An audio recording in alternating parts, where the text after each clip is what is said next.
कृपा घनीभूतं प्रभु श्री हरिनंदनं मम जीवन सर्वस्व भक्त्या नौमि पुनः पुनः राधा कृपामयं वपुं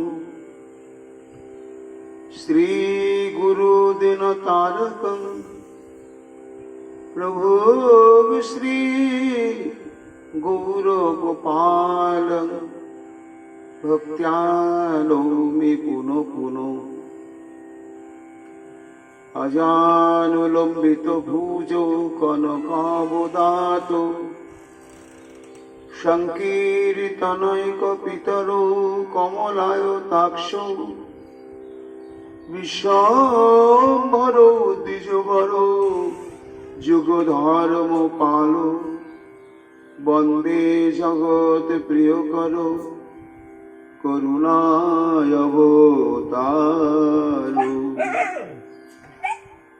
आनंद लीलामय विग्रहाय हिमावदिव्यच्छवि सुंदराय तस्मै महाप्रेम रस प्रदाय चैतन्य चंद्राय नमो नमस्ते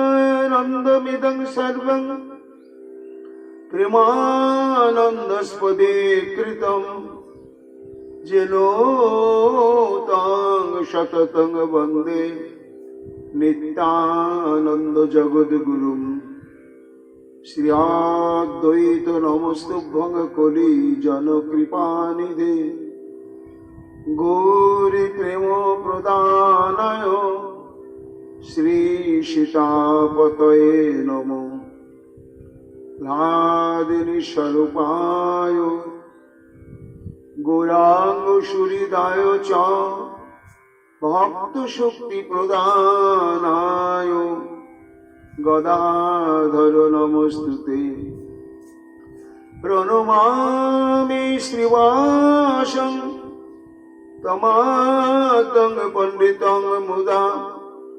श्रीगौरांग कृपापात्रं कीर्तनानंदमानसं गौरी प्रेमो प्रदावैव सर्वत्र समदर्शिने नारायणो सुताय च श्रीमन्नरहरये नमो बर्हापीडभिरामं मृगमदतिलकं कुण्डलाक्रान्तगण्डं कञ्जाक्षं कुम्भकण्ठं स्मेतसुभगमुखं सादरनस्तवेनं श्यामं शन्तं त्रिभङ्गं रविकरवसनं भूषितं वैजयन्त्या वन्दे वृन्दावनस्थयुवतिशतवृतं ब्रह्मगोपालवेशं नमो नलिननेत्राय विनोदिने राधाधर सुधापानं शालिने वनमालिने हे कृष्ण करुणा सिंधु दीनबंधु जगत्पते गोपेश गोपिकाकान्त राधाकान्त नमोस्तुते मुखं करोति वाचालं पङ्गुं लङ्घयते गिरिं यत्कृपातमहं वन्दे परमानन्दमाधवं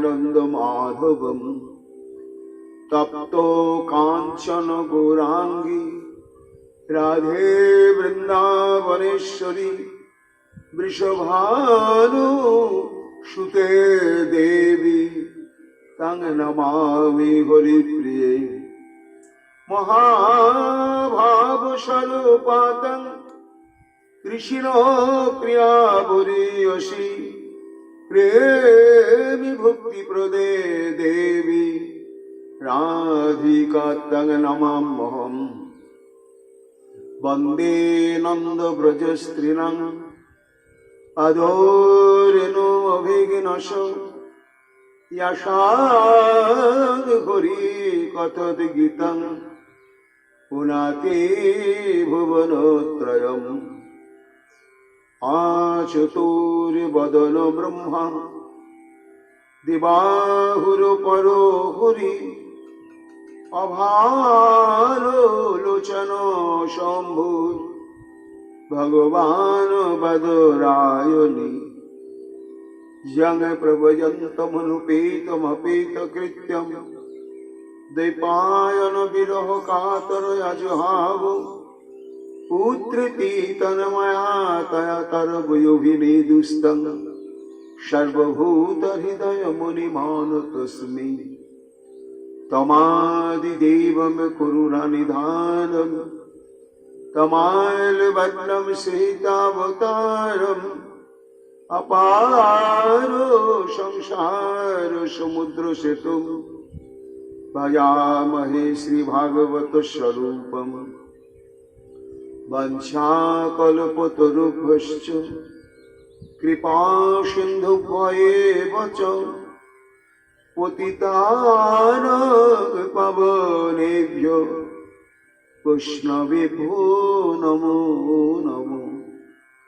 जय रूप सनातन भट्ट रघुनाथ श्रीजीव गोपाल भट्ट दास रघुनाथ भक्ति भरे बंदी छय गोसाइर चरण यहाँ हईते विघ्न नाश अभीष्ट पूरण।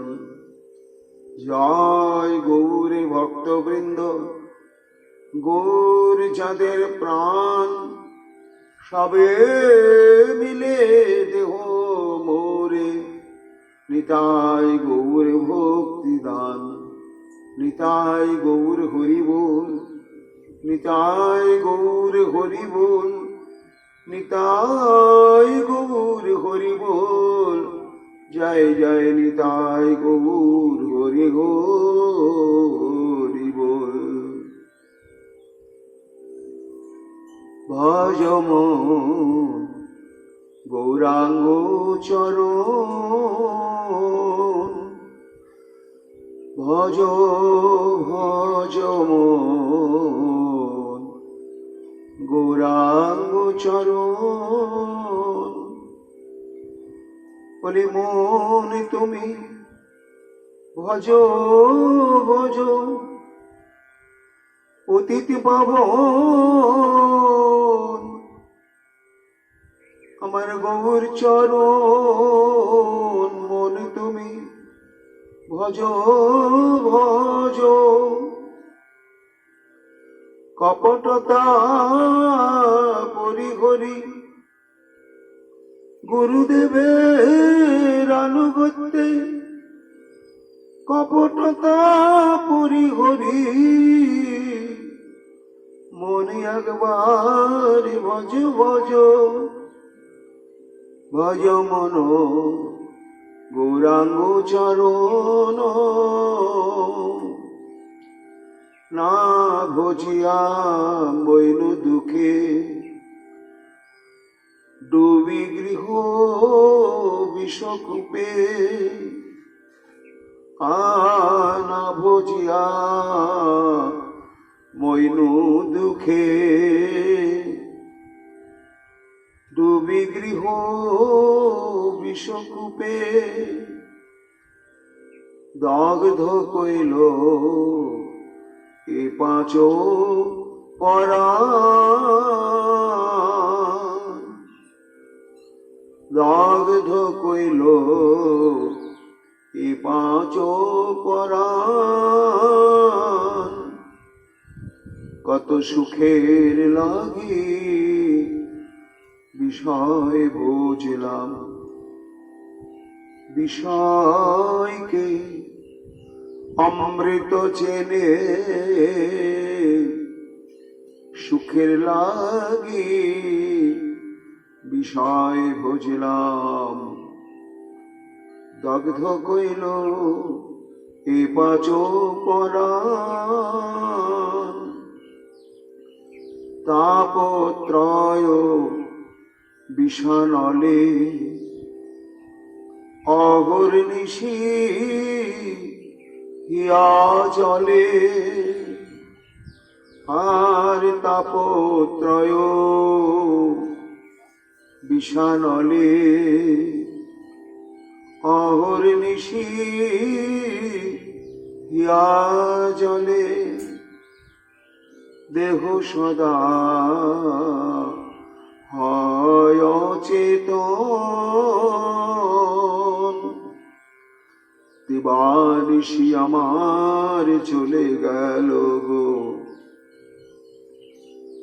বিষয় বিষের জ্বালায়। ভিতর বাহির আমার চলে গেল গো সে বিষয় বিষের জ্বালায়। কিবা দিবা কিবা সে বিষয় বিষয়ে বিষের জ্বালায়। ভিতর বাহির আমার জ্বলে গেল গো দেহ সদা হয় অচেতন। রিপু বশেন্দ্রিয় হইল গোরা পদ পাশরিল। রিপু বশেন্দ্রিয় হল সেই গোরা পদ পাশরিল। তাই বিমুখ হইল হেন ধন।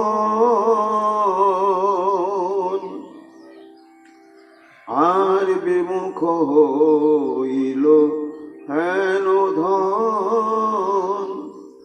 দুর্বাসনার কবলে পড়ে কাম ক্রোধে প্রভাবে।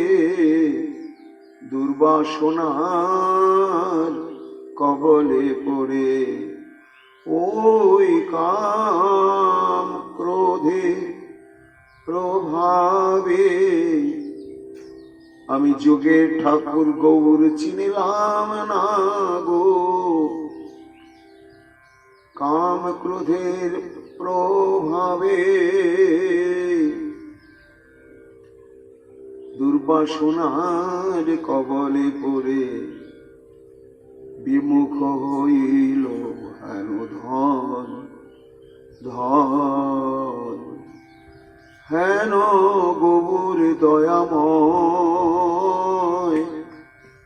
ছাড়ি ভজ লাজ ভয়। মনে রে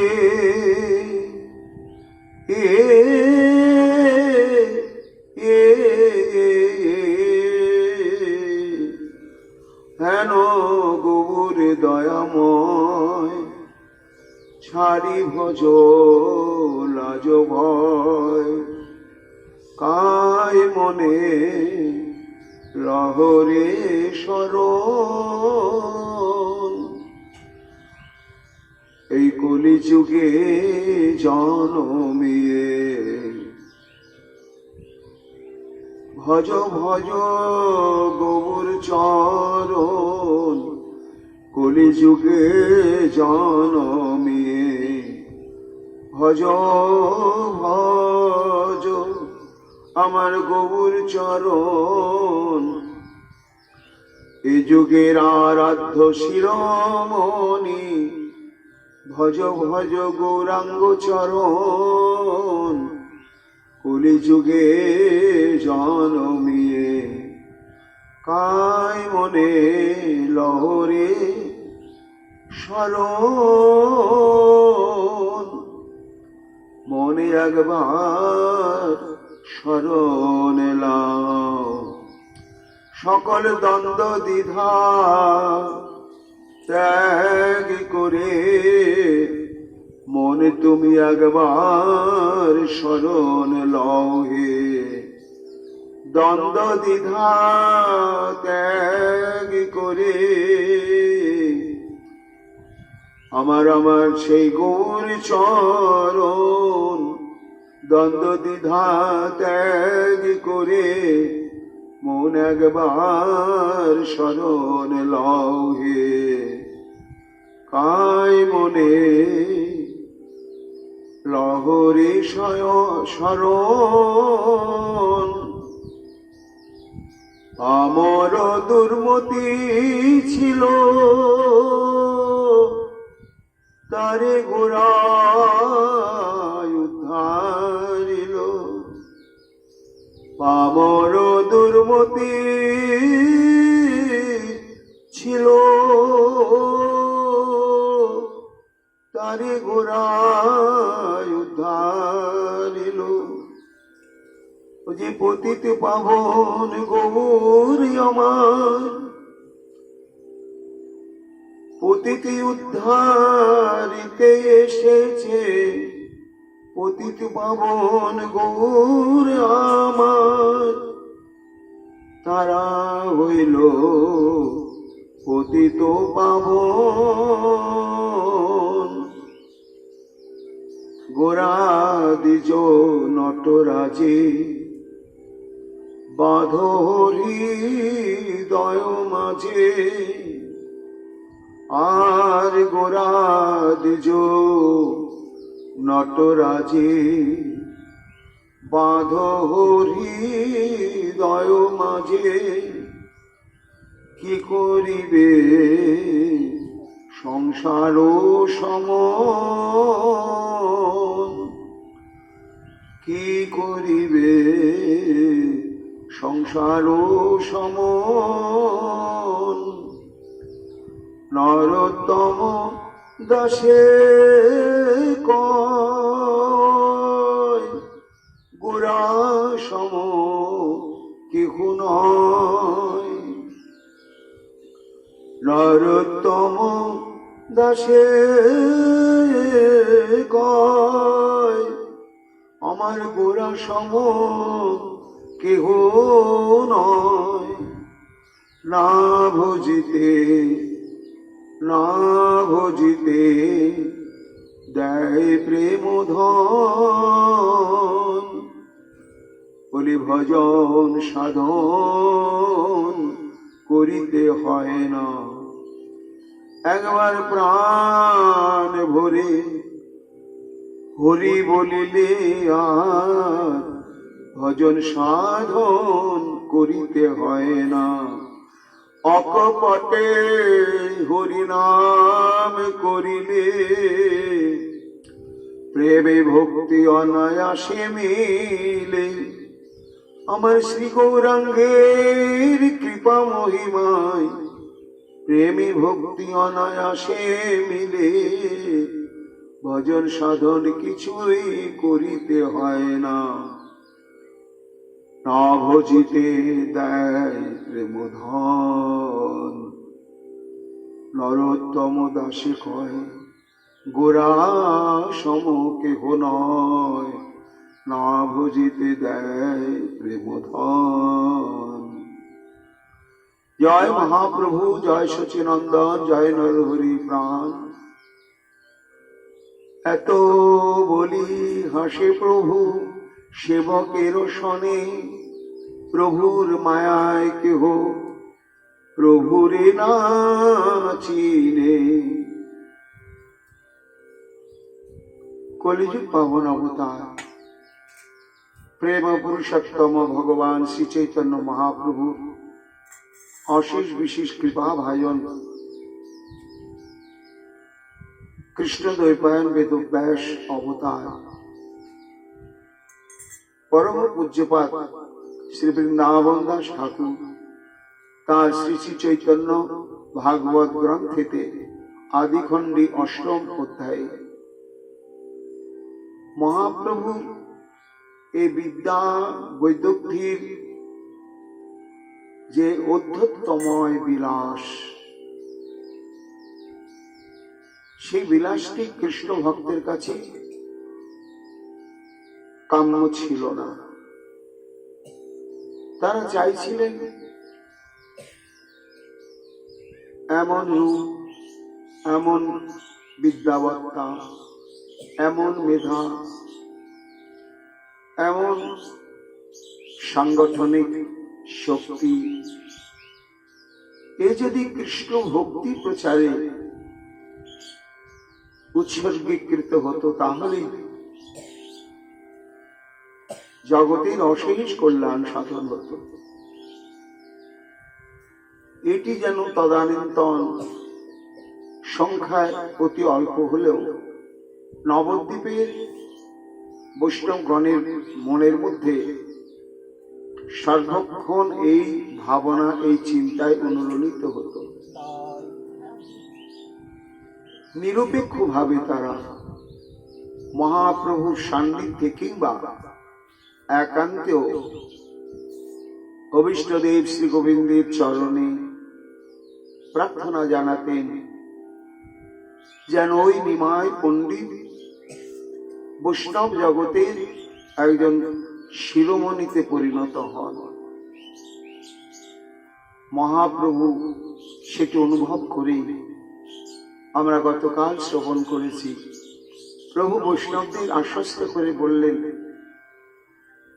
তোমরা কেউ চিন্তা করো না, আমি নিশ্চয় একদিন বৈষ্ণব হব, কোন সিদ্ধ বৈষ্ণবের কৃপাশীর্বাদ প্রাপ্ত হব, আর নিশ্চয় আমি বৈষ্ণবের দাসানুদাস হবই হব।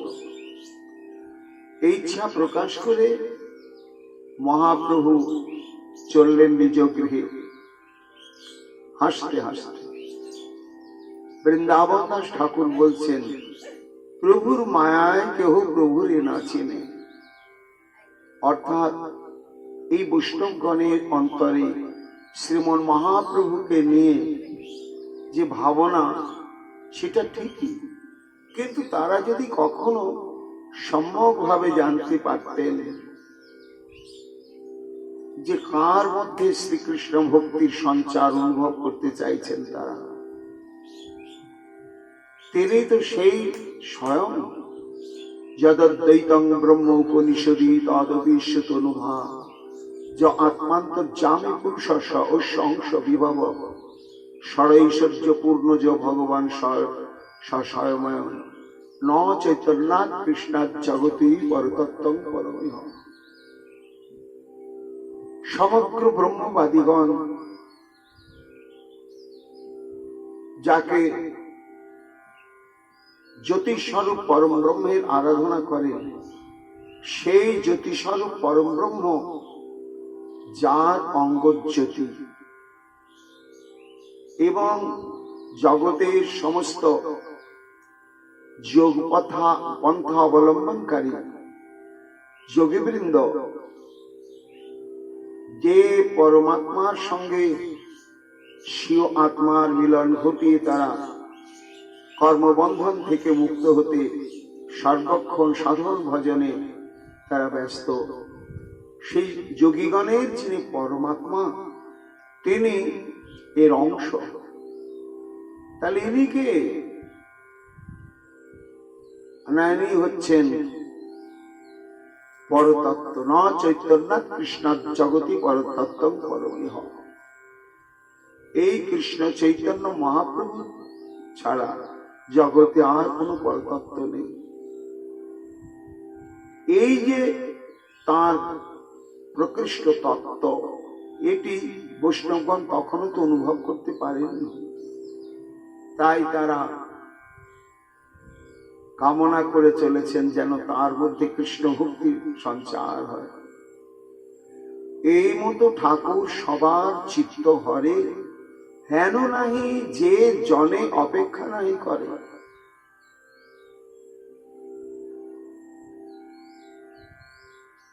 বৃন্দাবন দাস ঠাকুর বলছেন, মহাপ্রভুর মধ্যে একটা অলৌকিক গুণ,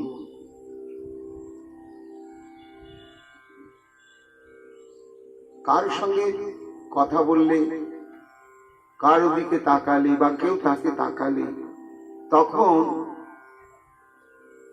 তার ফাঁদে পড়ে যাবে, তাকে আর কিছুতেই কেউ ভুলতে পারেন না, চেষ্টা করে ভুলতে পারেন না, আকৃষ্ট হয়ে যান। কেন হন না? এটি তার নিত্য বৈশিষ্ট্য, নিত্যকালের বৈশিষ্ট্য। আমরা দেখেছি তিনি যখন শ্রীকৃষ্ণ স্বরূপে অবতীর্ণ হয়ে প্রেম লীলা পুরুষোত্তম রূপে জগতে প্রসারিত, তখন তার এই অলৌকিক সর্বচিত্তকে আকর্ষণ করা, এটা তার সহসঞ্জাত একটি গুণ। কবিরাজ গোস্বামীপাদ বললেন, অলৌকিক রূপ রস সৌরভাদি গুণ, কারো মন কোন গুণে করে আকর্ষণ। শ্রী ভগবান কাউকে রূপের ছটায়, কাউকে সৌগন্ধের ছটায় মাধুর্যে, কাউকে নানাবিধ ঔদার্য কারুণ্য গুণের মহিমায় মাধুর্য রসে এমন আকর্ষণ করে রাখেন, সেখান থেকে আর কেউ বিচ্যুত হতে পারে না। তার প্রমাণ সনকাদির মন হরিল সৌরবাদী গুণে। এই যে সনক, সনন্দন, সনক কুমার এবং সনাতন, ব্রহ্মার যে এই চারজন মানস পুত্র, এরা হচ্ছে ব্রহ্মানন্দীগণের মধ্যে সর্বশ্রেষ্ঠ। এরা সর্বক্ষণ ব্রহ্মানন্দেই নিমজ্জিত হয়েছিলেন। এরা প্রেমানন্দের যে কি আস্বাদন, প্রেমানন্দের যে কি প্রভাব, প্রেমানন্দের যে কি স্বরূপ, এরা জানতেন না। কিন্তু তারা সেই প্রেম সমুদ্রে ডুবতে বাধ্য হলেন। কি করে হলেন? ভজন সাধনের মহিমায় নয়। এটা ভাগবতে আমরা জানতে পারি। যখন বৈকুণ্ঠে গিয়েছেন বৈকুণ্ঠনাথকে দর্শন করবার জন্য, এই চারজন মুনি, এরা জ্ঞানবৃদ্ধ, কিন্তু এদের আকৃতি 5 বছর বয়সী শিশু এবং দিগম্বর। সেই সময় তাদের নাসিকা বিবরে অদ্ভুত একটি দিব্য গন্ধ প্রবেশ করল। কিসের গন্ধ? না, তখন বৈকুণ্ঠনাথের চরণ অর্চন চলছিল। স্বয়ং লক্ষ্মী দেবীর আনুগত্যে যত যত দেবীগণ, দেবতাগণ, এমনকি মর্তলোকের ভক্তগণ সব ওই প্রভুর উদ্দেশ্যে পুষ্পাঞ্জলি নিবেদন করছেন। তুলসী এবং তুলসী মঞ্জরি, চন্দন, কেশর লিপ্ত করে করে। তা সেই প্রভুর চরণে উৎসর্গীকৃত রাশি রাশি সেই তুলসী মঞ্জরি, তুলসী গন্ধ কেমন? তুষারবিন্দ নয়নস্য পদারবিন্দ কিঞ্জল্ক মিশ্র তুলসী মকরন্দ বায়ু অন্তর্গত সবিবরেণ চকার তেষাম সংক্ষোভ অক্ষর জুষামপি চিত্ততন্ন। সংক্ষোভম অক্ষর জুষামপি, অক্ষর জুষাম মানে হচ্ছে এদের যে ব্রহ্মানন্দের আনন্দ, ব্রহ্মানন্দের তন্ময়ত্ব, ব্রহ্মানন্দের যে নিমগ্ন অবস্থা, সেটাকে একেবারে এমন ভাবে বিদূরিত করে দিলে। কে? না, ওই যে ভগবানের চরণে অর্পিত সেই কেশর মিশ্রিত তুলসী মঞ্জরি, প্রসাদী তুলসী মঞ্জরির গন্ধ তাদের নাসিকা বিবরে সে যে প্রবেশ করলে, করার সঙ্গে সঙ্গেই ওই চরণের প্রসাদী সুগন্ধ নাকে ঢুকেই বলছে, এই ব্রহ্মানন্দ তোমরা বেরো এখন, আর এই এখানে থাকতে পারবে না। তার নাসিকায় প্রবেশ করে তাদেরকে এমন প্রেম সমুদ্রে ডুবিয়ে দিলেন, কি হলো না শঙ্খব চিত্ত তন্ন, সঙ্গে সঙ্গে তাদের চিত্ত এবং শরীর ক্ষোভিত হলো। ক্ষোভিত মানে অশ্রু, কম্প, পুলক, সর্বর্ণ, সর্বঙ্গ, বৈবর্ণ ইত্যাদি যে প্রেমের উদয় হয়, প্রেমের বিকার, শ্বেত কম্প পুলক বহে অশ্রুধার। এই প্রেমানন্দের যে কি আস্বাদন, এটি সনক সনন্দিনী জানতেন না। তাদের কাছে ছিল যে ব্রহ্মানন্দই সর্বোৎকৃষ্ট আনন্দ এবং চরম সুখ। কবিরাজ গোস্বামী পাদ বলছেন, দেখো সেই ভগবানের এটাই বৈশিষ্ট্য যে কৃষ্ণ প্রেমানন্দ সুখ অনুভব করার জন্য কত অনন্ত কোটি জন্ম কঠোর তপস্যা করতে হয়, সেটি কেবলমাত্র প্রসাদী তুলসী মঞ্জুরির গন্ধের দ্বারাই তাদেরকে আকৃষ্ট করে দিলেন। সেদিন থেকে পরম বৈষ্ণব হয়ে গেলেন এই চতুষ্পদ। সনকাদির মন হরিল সৌরবাদী গুণে, সুখদেবের মন হরিল লীলা শ্রবণে। ঠিক আমাদের সনকাদি ঋষিগণের মতনই চরমতম ব্রহ্মানন্দী ছিলেন সুখদেব গোস্বামী পাদ, যে মাতৃগর্ভ থেকে ভূমিষ্ঠ হওয়ার সঙ্গে সঙ্গেই নারীচ্ছেদ হয়নি, ওই অবস্থায় গভীর অরণ্যে চলে গেলেন, কিছুতেই ফিরাতে পারলেন না পুত্রকে। পিতা ব্যাসদেব খুব চিন্তা, কেননা জন্ম থেকে ব্রহ্মানন্দী, মাতৃগর্ভ থেকে। তখন ব্যাসদেব চিন্তা করলেন যে আমি যে ভাগবত প্রচারের জন্য তপস্যার দ্বারা এই পুত্রকে আমি জন্ম দিলাম, আর এ যদি ব্রহ্মানন্দ সমুদ্রে ডুবেই থাকলো, তাহলে এর দ্বারা এই কৃষ্ণ প্রেমানন্দের রসপূর্ণ ভাগবতী কথা জগতে প্রচার হবে কি করে? শ্রী ভগবান অন্তর্যামী তিনি বললেন, ও ব্যাস তুমি চিন্তা করো না, এটা তোমরা কেউ পারবে না। দেখো আমার মাধুর্যেই ও আকৃষ্ট হতে বাধ্য হবে। কোন অরণ্যে কোথায় অবস্থান করছেন ব্যাসদেব তাও অনুসন্ধান করে পাচ্ছেন না। হঠাৎ কিছু কাষ্ঠ ব্যবসায়ী, কাঠুরিয়া, তারা ব্যাসদেবের কাছে এসে একটু সহযোগিতা প্রার্থনা করলেন।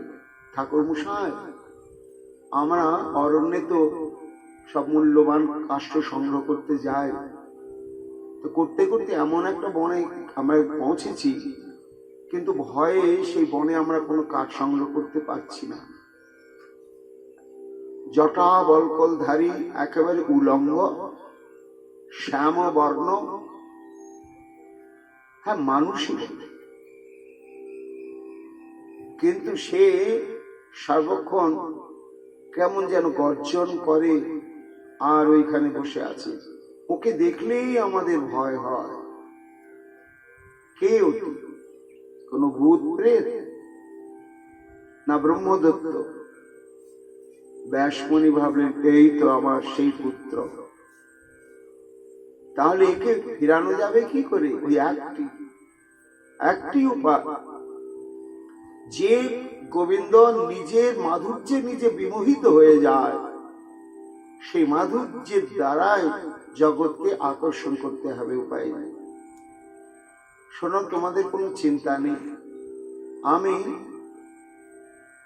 তোমাদের কয়েকটা সংস্কৃত শ্লোক শিখিয়ে দিচ্ছি। তোমরা ওই একটু দূর থেকে সুন্দর করে গলা ছেড়ে বলবে, বুঝলে? তারপরে যদি কিছু ব্যতিক্রম দেখো, তখন কিন্তু তোমরা সব আমার কাছে চলে আসবে। ভাগবতের শ্লোক, দুটি শ্লোক শিখিয়ে দিলেন। অহবকিজং স্তন কালকুট জিঘাংসয়া পায়দপ্পসাদ্ধি লেভে গতিং ধাতৃ চিতাং ততন্যম কঙ্গবা দয়ালু শরণং ব্রজেম। এইখানে ভগবানের চরমতম নির্হেতু কারুণ্য গুণের প্রকাশ ঘোষণা করা হয়েছে এই শ্লোকে। বক্তাকে শ্লোকে উদ্ধব, গোবিন্দ অন্তর্ধান করেছেন। উদ্ধবের উপরে নির্দেশ, তুমি বদ্রীনারায়ণে চলে যাবে। উদ্ধব বদ্রীনারায়ণের দিকে চলেছে। যমুনা তটে দেখা হয়ে গেল বিদুরের সঙ্গে। তখন দুজনে অনেক কথা। সেই সময় বিদুর জিজ্ঞাসা করেছিল, উদ্ধব, শ্রীকৃষ্ণ সম্বন্ধে আমি বিস্তৃত ভাবে জানি না। ওর জন্ম থেকে ওর শৈশব, বাল্য, নাকি অদ্ভুত অদ্ভুত সমস্ত লীলা প্রকাশ করেছেন প্রভু। তা তুমি তো অভিজ্ঞ, তুমি তো জানো, তুমি একটু বলো। কৃষ্ণকে তো হারিয়েছে, এইবার সেই কৃষ্ণ সম্বন্ধে যখন জানতে চাইছে, ওই কৃষ্ণ স্মৃতিটা আবার জেগে ওঠাতে কিছুক্ষণ অপ্রকৃতিস্থ হয়ে গেলেন উদ্ধব, কান্নায় ভেঙে পড়লেন। তারপরে ধীরে ধীরে ধীরে ধীরে প্রকৃতিস্থ হয়ে তখন ওই শ্রীকৃষ্ণের পুতনাবৎ প্রসঙ্গে বলতে গিয়ে এটাই বললেন, হে বিদুর, অহবকিজং স্তন কালকুট জিঘাংসয়া পায়দপ্পসাদ্ধি লেভে গতিং ধাতৃচিতাং তত উন্নত কঙ্গবা দয়ালু শরণং ব্রজে। যে পুতনা রাক্ষসী শ্রীকৃষ্ণকে বিষ মাখা স্তন পান করিয়ে হত্যা করবার জন্য এসেছিলেন, কত করুণা আমার গোবিন্দের। ভজন সাধন জপ তপ দান ধ্যান কোনো অপেক্ষা নেই। তাকে কি করলেন? ধাতৃচিতাং, তাকে নিত্য গোলকে মা যশোমতীর সান্নিধ্যে ধাত্রী মাতা রূপে তাকে পরাগতি প্রদান করলেন। তো এই যে বিনা ভজন সাধন অপেক্ষায় এইভাবে প্রেমে বিতরণ করেন, এত দয়ালু এত করুণাময় শ্রী গোবিন্দ ছাড়া আমরা আর কার চরণে আশ্রয় গ্রহণ করব? এই শ্লোকটি যখনই সুকমণির কানে প্রবেশ করল, তখনই তার ব্রহ্মানন্দের গাঢ় অবস্থাটা যেন কেউ ফাটল ধরিয়ে দিল। কে এত দয়ালু? কে সে? কেমন? তখন চঞ্চল হয়ে গেলেন। কারা বলছে সেই দিকে তাকালেন। পরবর্তী শ্লোক শিখিয়ে দিয়েছিলেন ব্যাসমণি, সেটা তখন বললেন, বরহা পিরং নট বর বপু কর্ণয় কর্ণিকারং বিভ্রদ বাসন কনক কপি সঙ্গে বৈজয়ন্তীং চ মালাং রন্ধ্রানি বেণুরধর সুধায়া পুরয়ন গোপু বৃন্দৈ বৃন্দারণ্যং শপদ রমণম প্রবিশদ গীত কীর্তি। আপনার মাধুর্য হয় আপনার মন। এটি হচ্ছে গোপীগণের উক্তি। কৃষ্ণ সারাদিন পরে ঘরে ফিরে আসছেন গোচারণ সমাধা করে। সেই সময় তার যে কি অদ্ভুত মাধুর্য, সে মাধুর্যটি একটি শ্লোকেই ব্যক্ত হয়েছে। বরহা পীড়ং নটবর। কোন গোপী কোন গোপীকে বলছে, দেখ দেখ ওই শ্যাম আসছে, কেমন না নটবর বপু। ঠিক আসছে যেন হাঁটাটা হাঁটা নয়। কোন রঙ্গমঞ্চে যেমন কোন বিদগ্ধ নর্তক নৃত্য করার ছলে যেমন পদক্ষেপ ফেলে, তাই শ্রীকৃষ্ণের স্বাভাবিক পথ চলাটাই হচ্ছে নটন ভঙ্গিময়। তাই নটবর, আবার নটবর বপু মানে কি, তার শরীরটাই একটা নাচের মঞ্চ। তাই কেমন বলে দেখো, বরহা পীড়ন, ময়ূর পাখাগুলো নাচছে, তার নিচে চূর্ণিত কুন্তল ললাটে সেগুলো নাচছে, ভ্রু নর্তন করছে, আবার কানে কুণ্ডল নড়ছে, নাচছে, মকর কুণ্ডল, মুরলী বাজন করছেন। তা অঙ্গুলির অগ্রভাগে নখ, মনে হচ্ছে যেন চাঁদ সমূহ নৃত্য করছে। তার সঙ্গে সঙ্গে অঙ্গদ বল একাঞ্চি মেখলা যত ভূষণ সেগুলো নৃত্য করছে। পীত বসনটাও সঞ্চালিত হচ্ছে পবনে, মনে হচ্ছে শ্যামের হলুদ বস্ত্রটাও নাচছে। পদচারণা করছেন, চরণে নুপুরটাও নাচছে, যেন একটা চলন্ত নৃত্যময় মঞ্চ আসছেন। আর তাকে ঘিরে ঘিরে অন্তরঙ্গ সখা, তারা সব জয় শ্যাম জয় শ্যাম কত রকম রসালো গান গাইতে গাইতে আসছে। প্রাবিশদ গীত কীর্তি, এই এত দয়ালু, সেই দয়ালু পুরুষটি কেমন এত সুন্দর। এই সৌন্দর্যের সন্ধান আর কারুণ্য গুণের সংবাদ পাত্র প্রাপ্তি মাত্রেন কি হলো, সুকমণির এই মাতৃক অদ্ভুত থেকে যে প্রগাঢ় ব্রহ্মানন্দ সব কোথায় মিলিয়ে গেল। অমনি তাদের পেছনেই ছুটলেন, ভীত সন্ত্রস্ত তারা ছুটতে ছুটতে এসে উপস্থিত হলেন ব্যাসমণির কাছে। ঠাকুর মশাই বলে, কোনো চিন্তা নেই, তোমরা যাও। এসে উপস্থিত হলেন সামনে। এই শ্লোক কিসের, কোথায়, বস।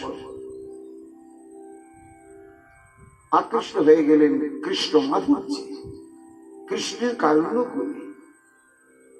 গোপীনাথ গোস্বামী পাদ বলছেন, দেখো শ্যামের এই অদ্ভুত বৈশিষ্ট্য, সেই শ্যামই তো আমার গৌর।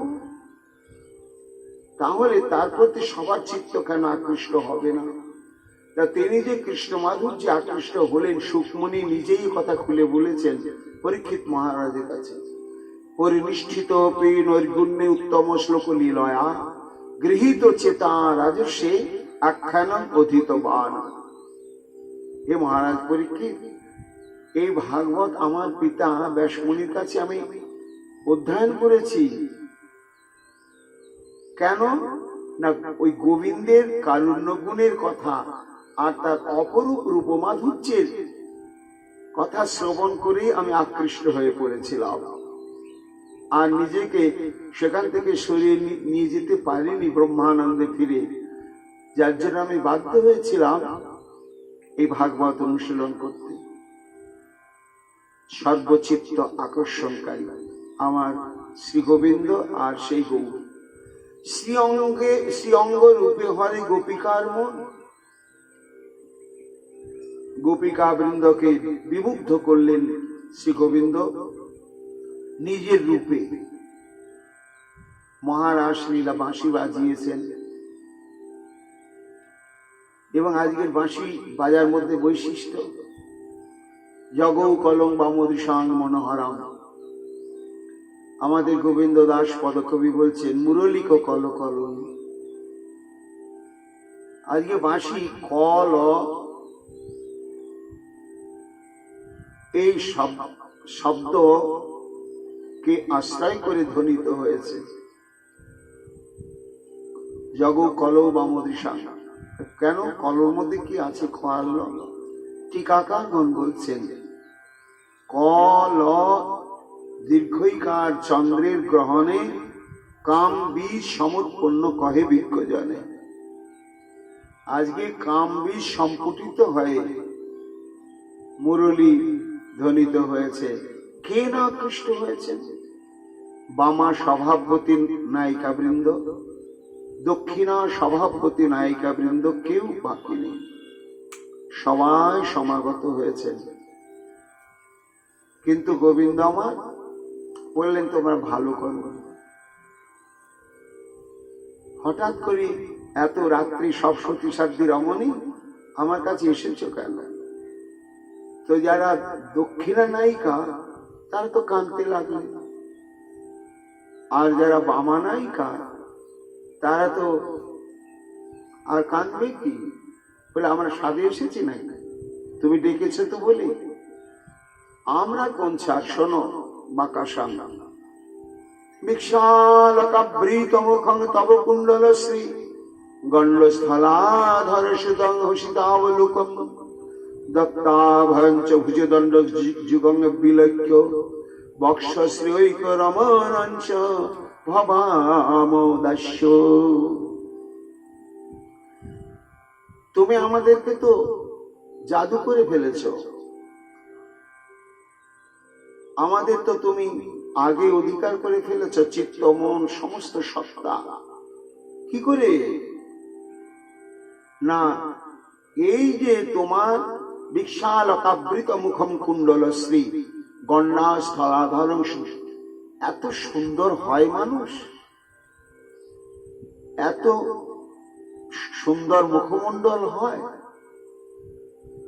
বিধাতা আমাদের মতন সতীত্ব ধর্ম অবলম্বনকারী নিষ্ঠাবতী রমণীদের নিষ্ঠাকে ভাঙবার জন্যই বোধহয় বিধাতা তোমাকে এমনি করে সৃষ্টি করেছে।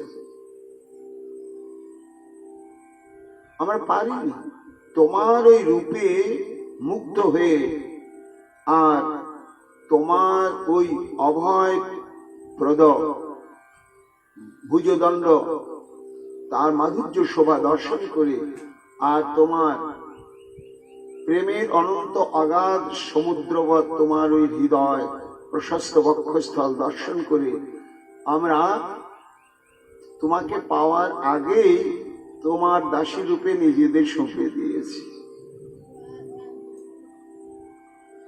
মাধুর্য রূপে তাদের চিত্তকে আকর্ষণ করলেন। এইভাবে স্ত্রীঅঙ্গ রূপে ঘরে গোপিকার মন, আর রূপ গুণ শ্রবণে রূপ কিনা দিয়ে আকর্ষণ। এ তো গেল বৃন্দাবনে। আবার দ্বারকা লীলাতেও ঠিক রুক্মিণী দেবী ওই একই দশা। সেটি নিজের চিঠিতে তিনি ব্যক্ত করলেন। শ্রুত্বা গুণান ভুবন সুন্দর শূন্যতাঙ্গতে নির্বিশ্ব কর্ণ বিবরী হরতঙ্গ তাপম রূপং দৃশাং দৃশ্যিমা তম অখিলার্থ লাভম। কি অদ্ভুত তোমার রূপ শ্যাম। এই দ্বারকানাথ দর্শন করার পরই মনে হয় বিধাতা আমাদের যে নয়ন সৃষ্টি করেছেন, এই নয়ন সৃষ্টির সার্থকতা একমাত্র তোমার দর্শনের জন্য। তাই তারা রুক্মিণী দেবী আত্মসমর্পণ করলেন, চিত্ত হরণ হয়ে গেল। বংশী গীতে হরে লক্ষাদির মন, বৈকুণ্ঠের লক্ষ্মীকে আকর্ষণ করলেন বংশী ধ্বনির দ্বারা। যদ বাঞ্ছায়া শ্রীর ললনা চরত্তপ বিয়াহ কামান সুচিরঙ্গতা। শুধু তাই নয়, বংশী গীতে হরে লক্ষ্মাদির মন যোগ্যভাবে জগতের যুবতীর মন,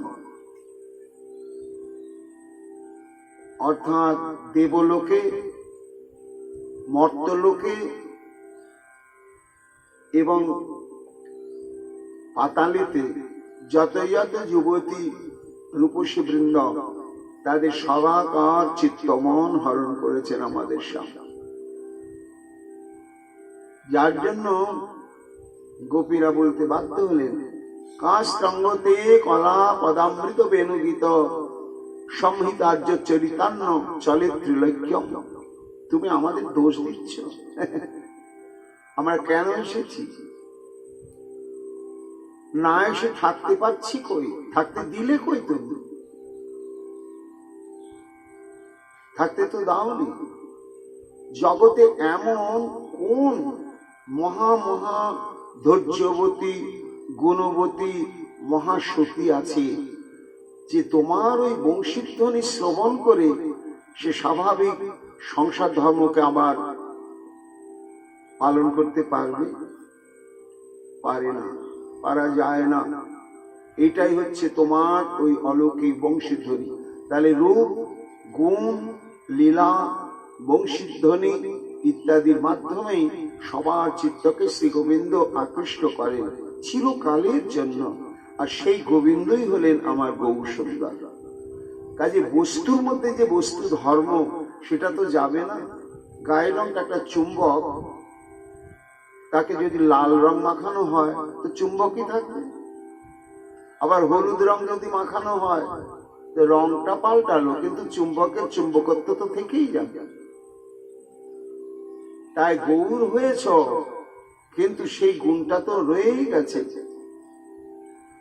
গুরুতুল্য শ্রীগণের বাৎসল্যাকর্ষণ আর দাস্য সখ্যাদি ভাবে পুরুষাদিগণ, এমনকি পক্ষী মৃগ বৃক্ষ লতা চেতনা চেতন প্রেমে মত্ত করি আকর্ষয় কৃষ্ণ গুণ।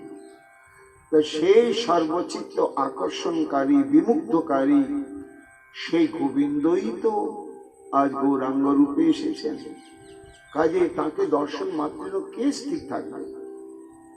তার ওই অমৃত নিঃসন্দেহ কণ্ঠস্বর শ্রবণ একবার যে করলো, পতিত পাষণ্ডী যেই হোক না কেন তার সব শেষ হয়ে গেল। এই জন্য বৃন্দাবন দাস ঠাকুর বলছেন যে প্রভু অধ্যত্ত যতই প্রকাশ করুন, কিন্তু যে একবার দর্শন করে, প্রভু যার সঙ্গে একবার কথা বলে কিনা, সে আকৃষ্ট হয়ে থাকে, আকৃষ্ট হয়ে যায়। এই মতক্ষণে প্রভু বৈশে গঙ্গা তীরে, কখনো ভ্রমেন প্রতি নগরে নগরে। প্রভু দেখিলেই মাত্র নাগরিয়াগণ, পরম আদর করি বন্দেন চরণ। এটি আন্তরিক শ্রদ্ধায়। কেউ তো বলে দেয়নি যে কৃষ্ণ বর্ণ তিসা কৃষ্ণ সঙ্গ পাঙ্গাস্ত্র পার্শ্বদী, এই যে তোমরা যাকে দেখছ ইনি কলিযুগের উপাস্য, প্রণাম করো। কেউ বলেনি। দেখা মাত্রই সবাই চরণে প্রণত হয়ে যায়। নারীগণ দেখি বলে এই তো মদন, স্ত্রীলোকে পাউক জন্মে জন্মে হেন ধন। নবকিশোরী নববধূগণ মহাপ্রভুকে দর্শন করেন কিরূপে? সে সাক্ষাৎ মদন, এবং ভাবেন যে রমণী একে প্রতিরূপে পেয়েছে তারই নারী জন্ম সার্থক হয়েছে। পণ্ডিতি দেখো এ বৃহস্পতির সমান, বৃক্ষয়াদি পাদ পদ্মে করয়ে প্রণাম। আর যারা পণ্ডিতগণ নবদ্বীপের, তারা দেখেন যেন নিমায় পণ্ডিত নিমায় পণ্ডিত নয়, স্বর্গের সেই বিদগ্ধ মহাপণ্ডিত বৃহস্পতি, তিনি যেন নিমায়ের মূর্তি ধরে নবদ্বীপে বিচরণ করছেন। বৃন্দাবন দাস ঠাকুর তিনি তো ভাগবত লিখেছেন, আর ভাগবতের নায়ক হচ্ছেন ইতিচাংশ কলাপংশ কৃষ্ণস্তু ভগবান স্বয়ং। তিনি আবার চৈতন্য ভাগবত লিখছেন। কাজে ভাগবতের মধ্যে শ্রীকৃষ্ণের যে অলৌকিক মাধুর্যের বৈশিষ্ট্য গুণ মহাপ্রভুতে যে পরিপূর্ণ রয়েছে, সে কথাও ঘোষণা করছেন যে কেবল যে সবাই প্রণাম করছে, স্তুতিরতি করছে, আপন আপন ভাব নিয়ে অনুভব করছে তা নয়, বৃক্ষ আদি পাদ পদ্মে করয়ে প্রণাম। বৃন্দাবন দাস ঠাকুর একটু অনুভব করছেন যে মহাপ্রভু যে পথ দিয়ে চলেন, সেই পথের সমস্ত বৃক্ষলতা গুল্ম অলক্ষিত এসে মহাপ্রভুর চরণ স্পর্শ করে। এটা কি সম্ভব হয়? কি এটা কাল্পনিক ঘটনা? না, কাল্পনিক ঘটনা নয়। কেন না? ব্যাসমণি ভাগবতে লিখেছেন ত্রৈলোক্য সৌভগ বিদঞ্চ নিরীক্ষরূপম যদ গো দ্বিজ দ্রুম মৃগা কুলাকন্ন বিভ্রণ। গোপীগণ বলছেন যে হে শ্যাম, আমাদের তো দৃষ্টি শক্তি আছে, শ্রবণ শক্তি আছে, গন্ধ বুঝতে পারি, কিন্তু গাছ এরা দেখতে পায় না, কানেও শুনতে পায় না, কিন্তু অনুভব শক্তিটা আছে। গাছের অনুভব শক্তি রয়েছে।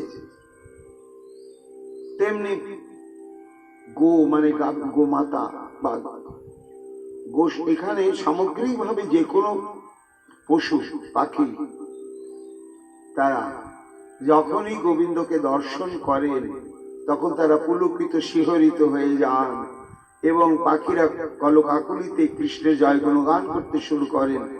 বৃক্ষগুলো প্রেমে অশ্রু বর্ষণ, প্রেমাশ্রু বর্ষণ করেন, গাছগুলো ঘেমে দরদর করে জল বইতে শুরু করে এবং গাছগুলো নেমে প্রেমে প্লুত চিত্তে একেবারে কৃষ্ণের চরণ স্পর্শ করে।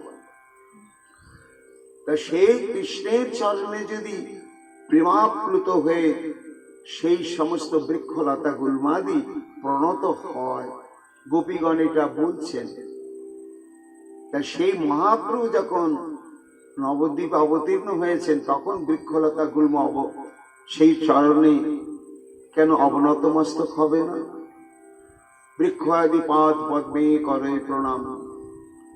যোগীগণ দেখে যেন সিদ্ধ কলেবর, আর দুষ্ট গণ দেখে যেন মহাভয়ঙ্কর।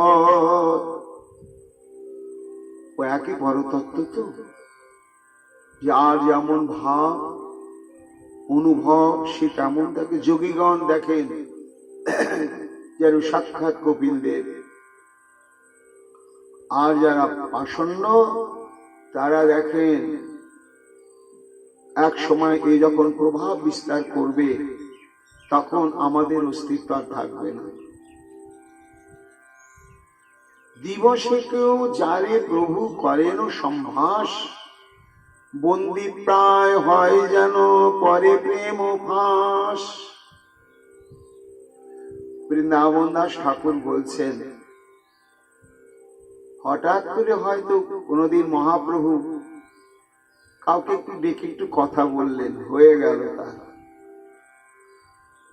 খেতে নিতে শুতে চলতে ফিরতে আর গৌর ছাড়া সে কিছু দেখতে পায় না, কিছু ভাবতেও পারে না, আর কিছু বলতেও পারে না। তার জীবনটাই অদ্ভুত রূপ হয়ে যায়। কেন? বন্দি প্রায় হয় যেন পরে প্রেম ফাঁস। গৌর প্রেম ফাঁসে সে নিমজ্জিত হয়ে যায়। বিদ্যারসে করে প্রভু যতই অহংকার, শোনেন তথাপি প্রীত প্রভুরে সবার। তদানীন্তন ওই গৌর দর্শনকারী নাগরী ভাবাশ্রিত ভক্তদের মনের কথাকে হেরিয়ে গৌরাঙ্গ চাঁদে হয়েন পাগলি আকুলি বিকুলি ঠেকেনু পিরিতি ফাঁদে। কেন গৌর দেখতে গিয়েছিলাম?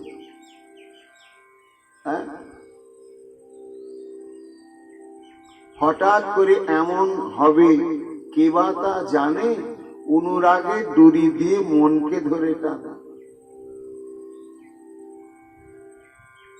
তাই হইনু পাগলি আকুলি বিকুলি ঠেকিনু প্রীতি ফাঁদে। গৌর যদি হতো মতি তাহলে হার করিয়া হৃদয়ে রাখিতাম শোভা যে হইত অতি। হারের মধ্যমণি লকেট করে বুকে ঝুলিয়ে রাখতাম, কেউ জানতো না। গৌর আমার হৃদয়ের মানিক হয়ে থেকে যেত। ভুলতে পারছে না তো, তাই তাদের মনে এটাই স্বপ্ন, এ বিধাতা গৌরকে একটা মতি করে দাও, আমি তাহলে মালার সঙ্গে গেঁথে হৃদয়ে লিখে দেব। গৌর যদি হতো কালো, অঞ্জন করিয়া নয়ন রঞ্জিতাম শোভা যে হইত ভালো। কোন নাগরিক বলছে, আমার কি মনে হয় ভাই, গৌর যদি গৌর না হয় কাজল হতো, তাহলে সোনার ডিব্বায় ভরে রেখে দিতাম আর সারাদিন চোখে পড়তাম, সারাদিন চোখে পড়তাম। কেউ জানতো না এই কাজলটা কি বটে, আমি তো জানতাম। প্রেম ফাঁদে পড়ে গিয়ে তাদের মনে কত স্বপ্ন। কেউ বলছে, না না ভাই, আমার মনে হয় গৌর যদি হতো ফুল, যতন করিয়া খোপায় রাখিতাম, কানেতে করিতাম দুল। টাটকা ফোটা যদি স্বর্ণ চাপার ফুল হতো গৌর, তাহলে আমি খোপায় রাখতাম, কানে দুল করে রাখতাম।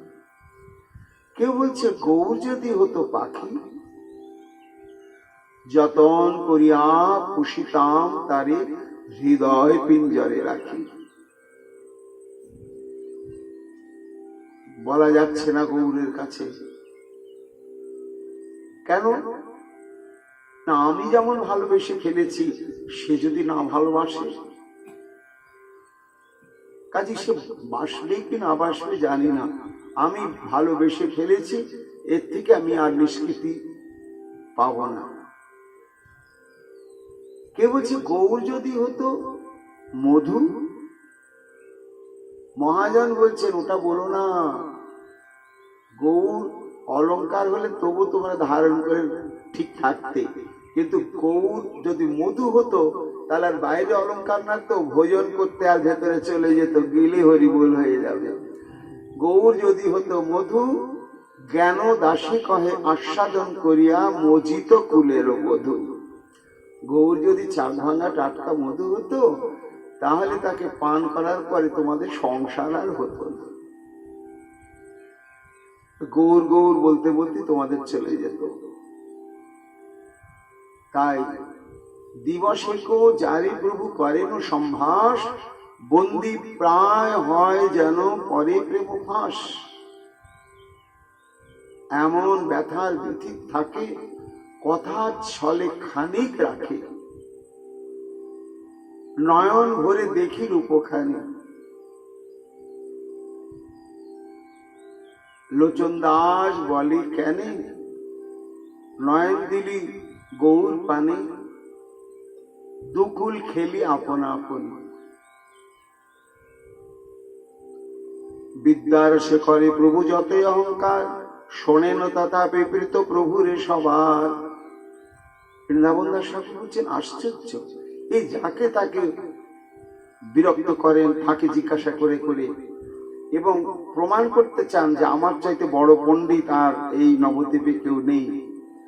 কিন্তু এরকম যদি অন্য লোকে করে, তো মানুষ তো সহ্য করতে পারবেই না। আর বলে দেখ বড় অহংকার না, সব সময় একেবারে অহংকারে যেন ফুটছে। কিন্তু মহাপ্রভুর এই অধ্যত্ত অবস্থা কারো মধ্যে কোনো মাৎসর্য জাগায় না, বরং আরো তারা মায়ামোহে আকৃষ্ট হয়ে যায় মহাপ্রভুর প্রতি। শোনেন তথাপি প্রীত প্রভুরে সবার, যবনেও প্রভু দেখি করে বড় প্রীত, সর্বভূত কৃপালুতা প্রভুর চরিত। এমনকি যবন মানে মুসলমান, তারা যদি পর্যন্ত মহাপ্রভুকে দর্শন করেন, তাহলেও তারা আকৃষ্ট হয়ে যান, মুক্ত হয়ে যান, এবং বারবার ইচ্ছা করে যে নিমাই পণ্ডিতের সঙ্গে দেখা করে আসে, একটু কথা বলে আসে। সর্বভূত কৃপালুতা প্রভুর চরিত। বৃন্দাবন দাস ঠাকুর বলছে এটি মহাপ্রভুর অনাদি সিদ্ধ বৈশিষ্ট্য, সর্বভূতে কৃপালুতা, আব্রহ্মস্তম্ভ কীটানুকীট। সবার জন্যই তিনি কৃপার ভান্ডার উজাড় করে কলি যুগে অবতীর্ণ হয়েছেন।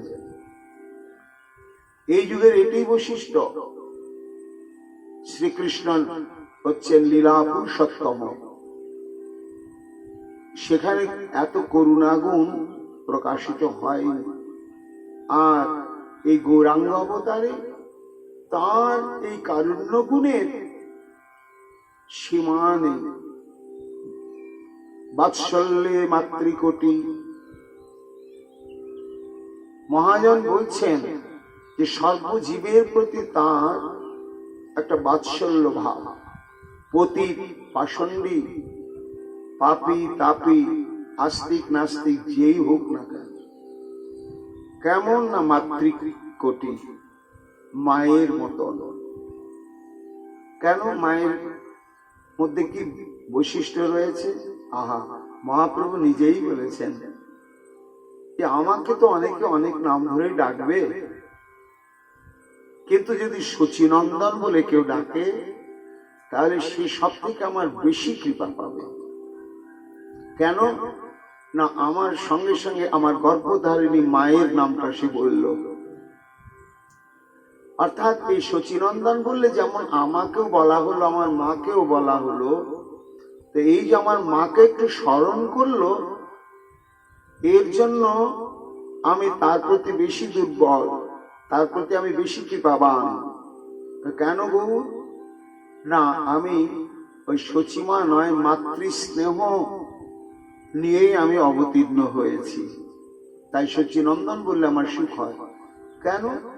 মাতৃস্নেহের বৈশিষ্ট্য কি?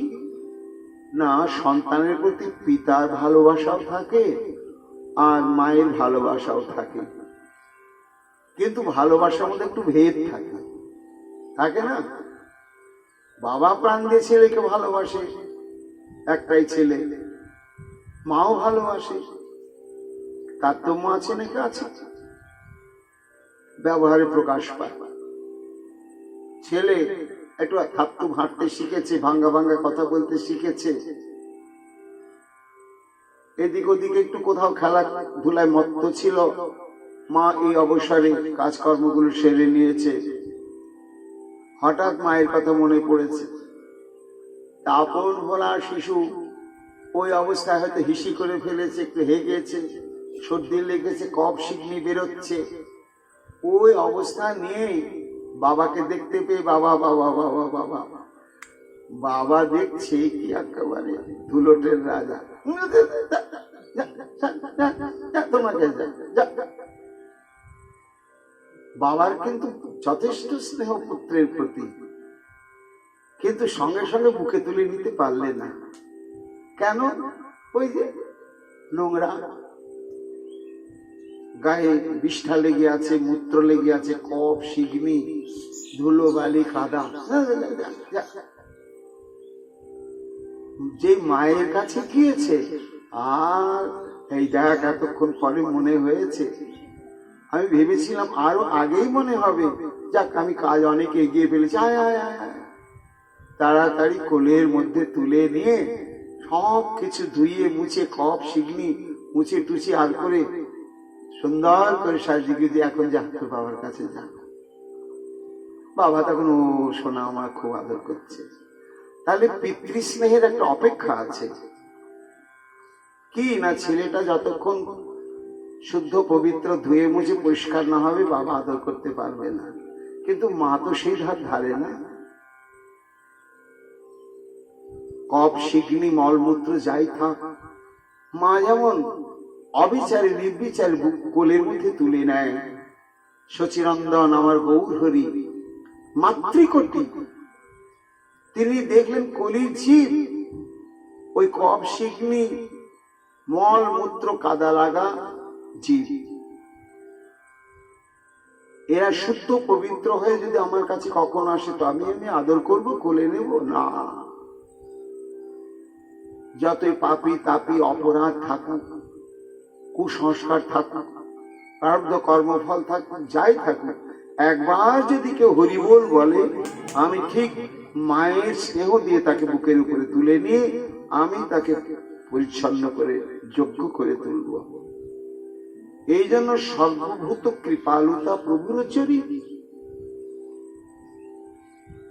তিনি সর্বতিশায়ী করুণা ঘন বিগ্রহ এসেছেন। কেমন? তিনি চিন্তা করলেন যে আমি জীবকে যদি ডেকে ডেকে কৃপা করতে যাই, তাহলে এই বিশাল ভারতবর্ষ প্রত্যেকটা মানুষের কাছে আমি উপস্থিত হতে পারবো না।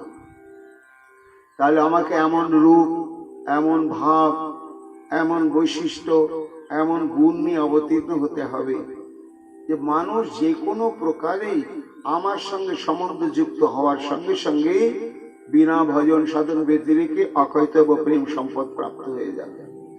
তাই দৃষ্ট স্পৃষ্ট কীর্তিত সংস্মৃত বা দুরস্থৈ রপ্তানত বাদ্রিত বা প্রেম সারং ধাতু মিশজ এক শ্রী চৈতন্যং নৌমি দেবং দয়ালু।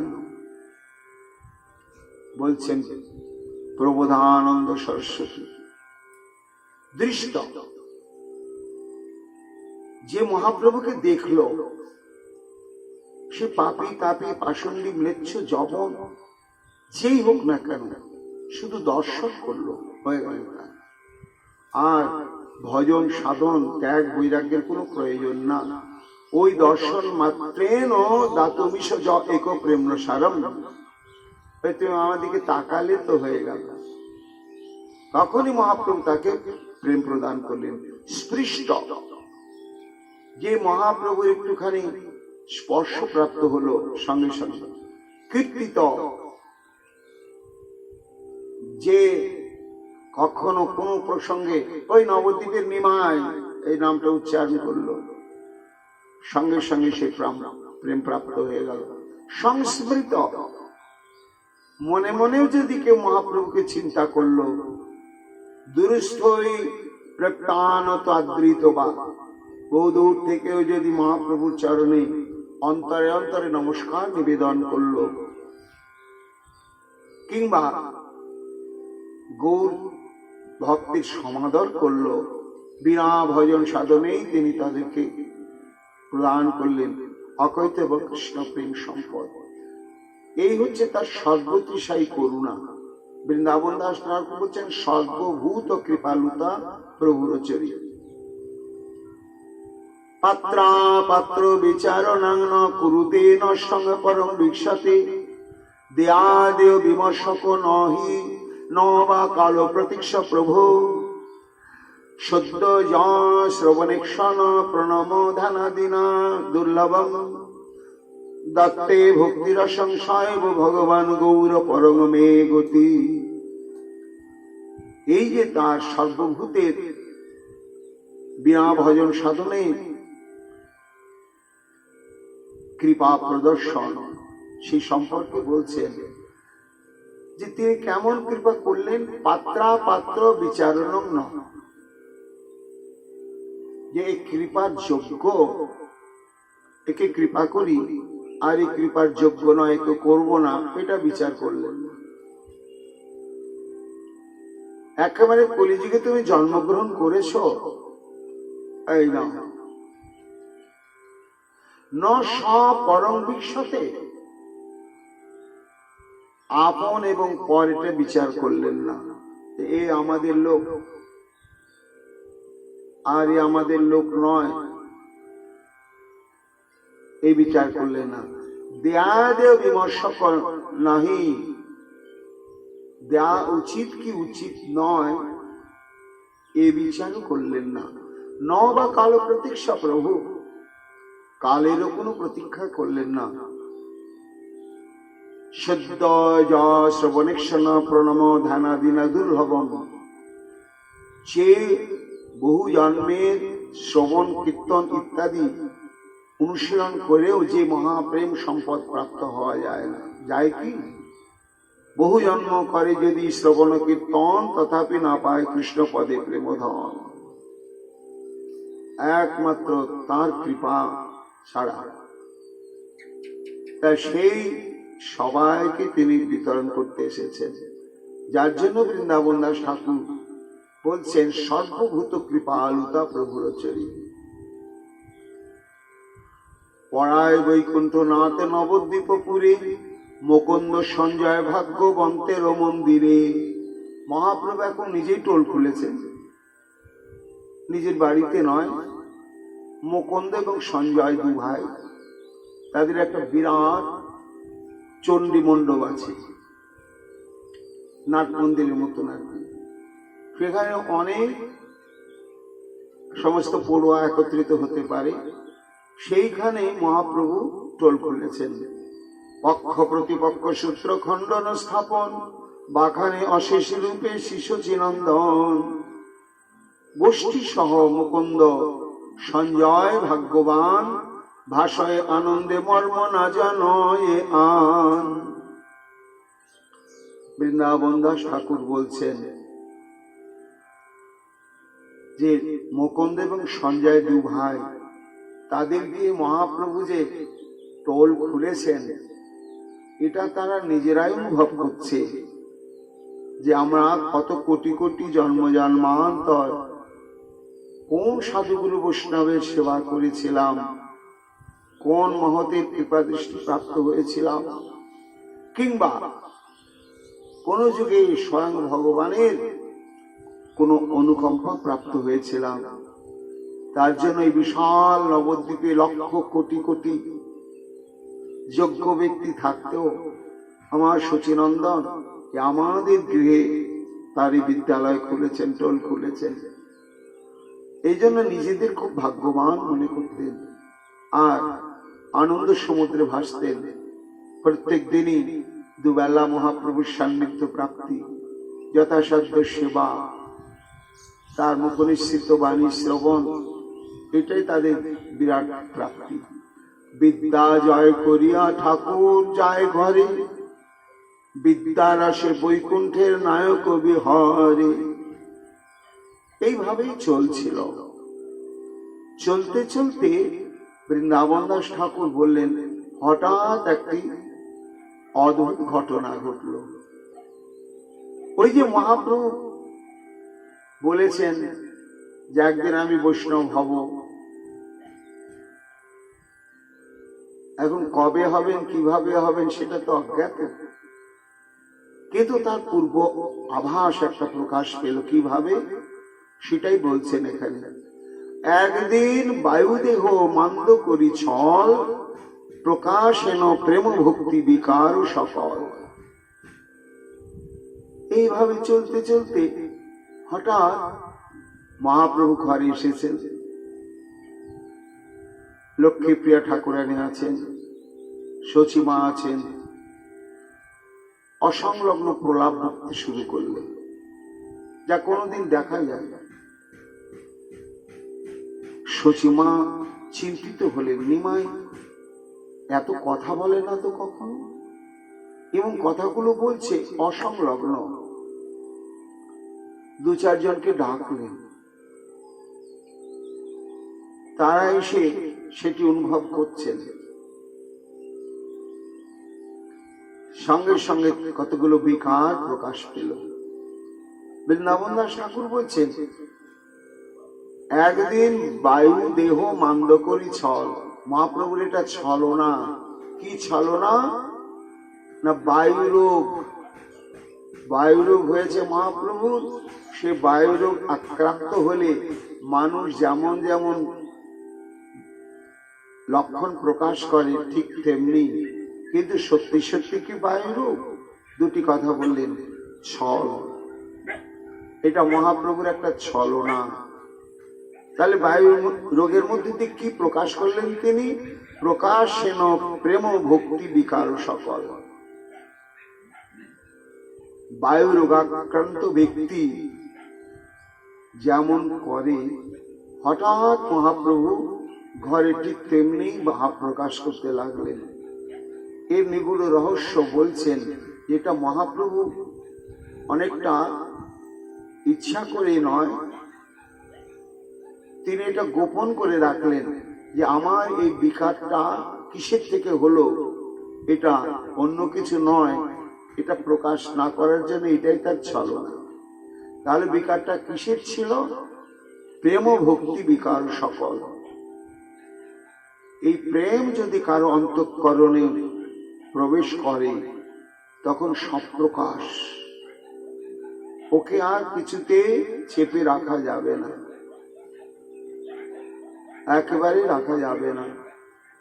কৃষ্ণের নাচায় প্রেম, ভক্তের নাচায়, আপনি নাচয়ে প্রেম নাচে তিন ঠায়। ভাগবতে যখন দেবশ্রী নারদকে ভাগবত ধর্ম সম্পর্কে জানতে চাইছেন পিতা বসুদেব। তখন দেবর্ষি নারদ বললেন যে হে মহাত্মন, আমি তো নাম গান করতেই ভালোবাসি, অত সিদ্ধান্ত তত্ত্ব আমি জানি না। তবে এই ভাগবত ধর্ম প্রসঙ্গে একটা জায়গায় আলোচনা হয়েছিল, সেখানে আমি উপস্থিত ছিলাম, শুনেছি, সেই ঘটনাটা আমার মনে রয়েছে, তাই আমি আপনাকে বলি, তাহলে আপনি ভাগবত ধর্মের স্বরূপ এবং তার চরম প্রাপ্তিকে অনুভব করতে পারবেন। এই বলে দেবর্ষি নারদ একটা ঘটনা বললেন। সেই ঘটনার প্রসঙ্গটা হচ্ছে এই, মিথিলার রাজা নেমি বিশাল একটি যজ্ঞানুষ্ঠান করে শুরু করেছেন। সেখানে উপস্থিত হলেন ভগবান ঋষভদেবের 9টি সন্তান। তারা নবযোগেন্দ্র, 9 জন যোগেন্দ্র, 9 জন একসঙ্গেই পরিভ্রমণ করে। তারা তত্ত্বজ্ঞ মুনি। সমাগত যখন হলেন তখন প্রশ্ন করেছিলেন যে জীবের, নিমি মহারাজ প্রশ্ন করেছিলেন যে জীবের প্রয়োজন কি, পুরুষার্থ কি, ধর্মার্থ কাম মোক্ষ, 4টি পুরুষার্থই কি শেষ না আর আছে? তার উত্তর দিতে গিয়ে 9 জন যোগেন্দ্রের মধ্যে যার নাম কবি, তিনি বললেন মহারাজ না, এই 4টি যে চতুর্বর্গ পুরুষার্থ, এর উপরে আরো আছে। সেটা হচ্ছে কি না প্রেম। এই প্রেমই হচ্ছে 5 নম্বর প্রয়োজন তত্ত্ব, পুরুষার্থ, 5ম পুরুষার্থ বলা হয়। প্রেমের স্বরূপটি কেমন? এই শুদ্ধ ভগবত প্রেম ভক্তি যদি কেউ লাভ করে তখন কি করে বোঝা যাবে? তখন তিনি কবি বলেছিলেন তার লক্ষণ, এবং ব্রতঃ সপ্রিয় নাম কৃত্যা যতানুরাগ দ্রুত চিত্ত উচ্চৈ হসৎ তথোরুদিতি রৌতি গায়তুন্মাদবৎকৃততি লোকবাচ্য। হে মহারাজ নেমি, হরিনাম সাধনের দ্বারাই প্রেম শুদ্ধ চিত্তে সমদিত হয়। আর যখন সমদিত হবে তখন সে কি করবে? উচ্চস্বরে হাসে, ক্ষণে করে রোদন, উচ্চস্বরে গায়, ক্ষণে করে গরজন। উন্মদবত নাচে লোকবাচ্য হইয়া, লোকবেদ লাজ সব ভয় ত্যাগিয়া। নাচবে, কাঁদবে, গড়াগড়ি দেবে, চিৎকার করবে। এই হচ্ছে প্রেম বিকারের লক্ষণ, শাস্ত্রে রয়েছে। আবার যখন এই প্রেম সম্পর্কে রূপ গোস্বামী পাদ ভক্তি রসামৃত সিন্ধুতে বিস্তৃত আলোচনা করছেন, মানে ভক্তি রসতত্ত্ব প্রেম তত্ত্বের ব্যাকরণ হচ্ছে ভক্তি রসামৃত সিন্ধু। তখন তিনি বলছেন যে প্রেম যখন জাত হয় তখন কতগুলো অদ্ভুত অদ্ভুত বিকার চলে আসবেই। একে বলা হয় অনুভাব। তো অনুভাব মানে কি? অনুভাবাস্তু চিত্তস্থ ভাবানামা বোধকা, অর্থাৎ চিত্তের মধ্যে কতগুলো ভাব এসে এমন উথাল পাথাল পরিস্থিতি সৃষ্টি করে তখন বাহ্যে প্রকাশ হয়। তো বাহ্যে যখন প্রকাশ হয়, কিভাবে প্রকাশ হয় না, তার বিভিন্ন অদ্ভুত অসংলগ্ন আচরণের মাধ্যমে। একেই বলা হচ্ছে অনুভাব। সেই অনুভাবের মধ্যে কি কি পড়ে?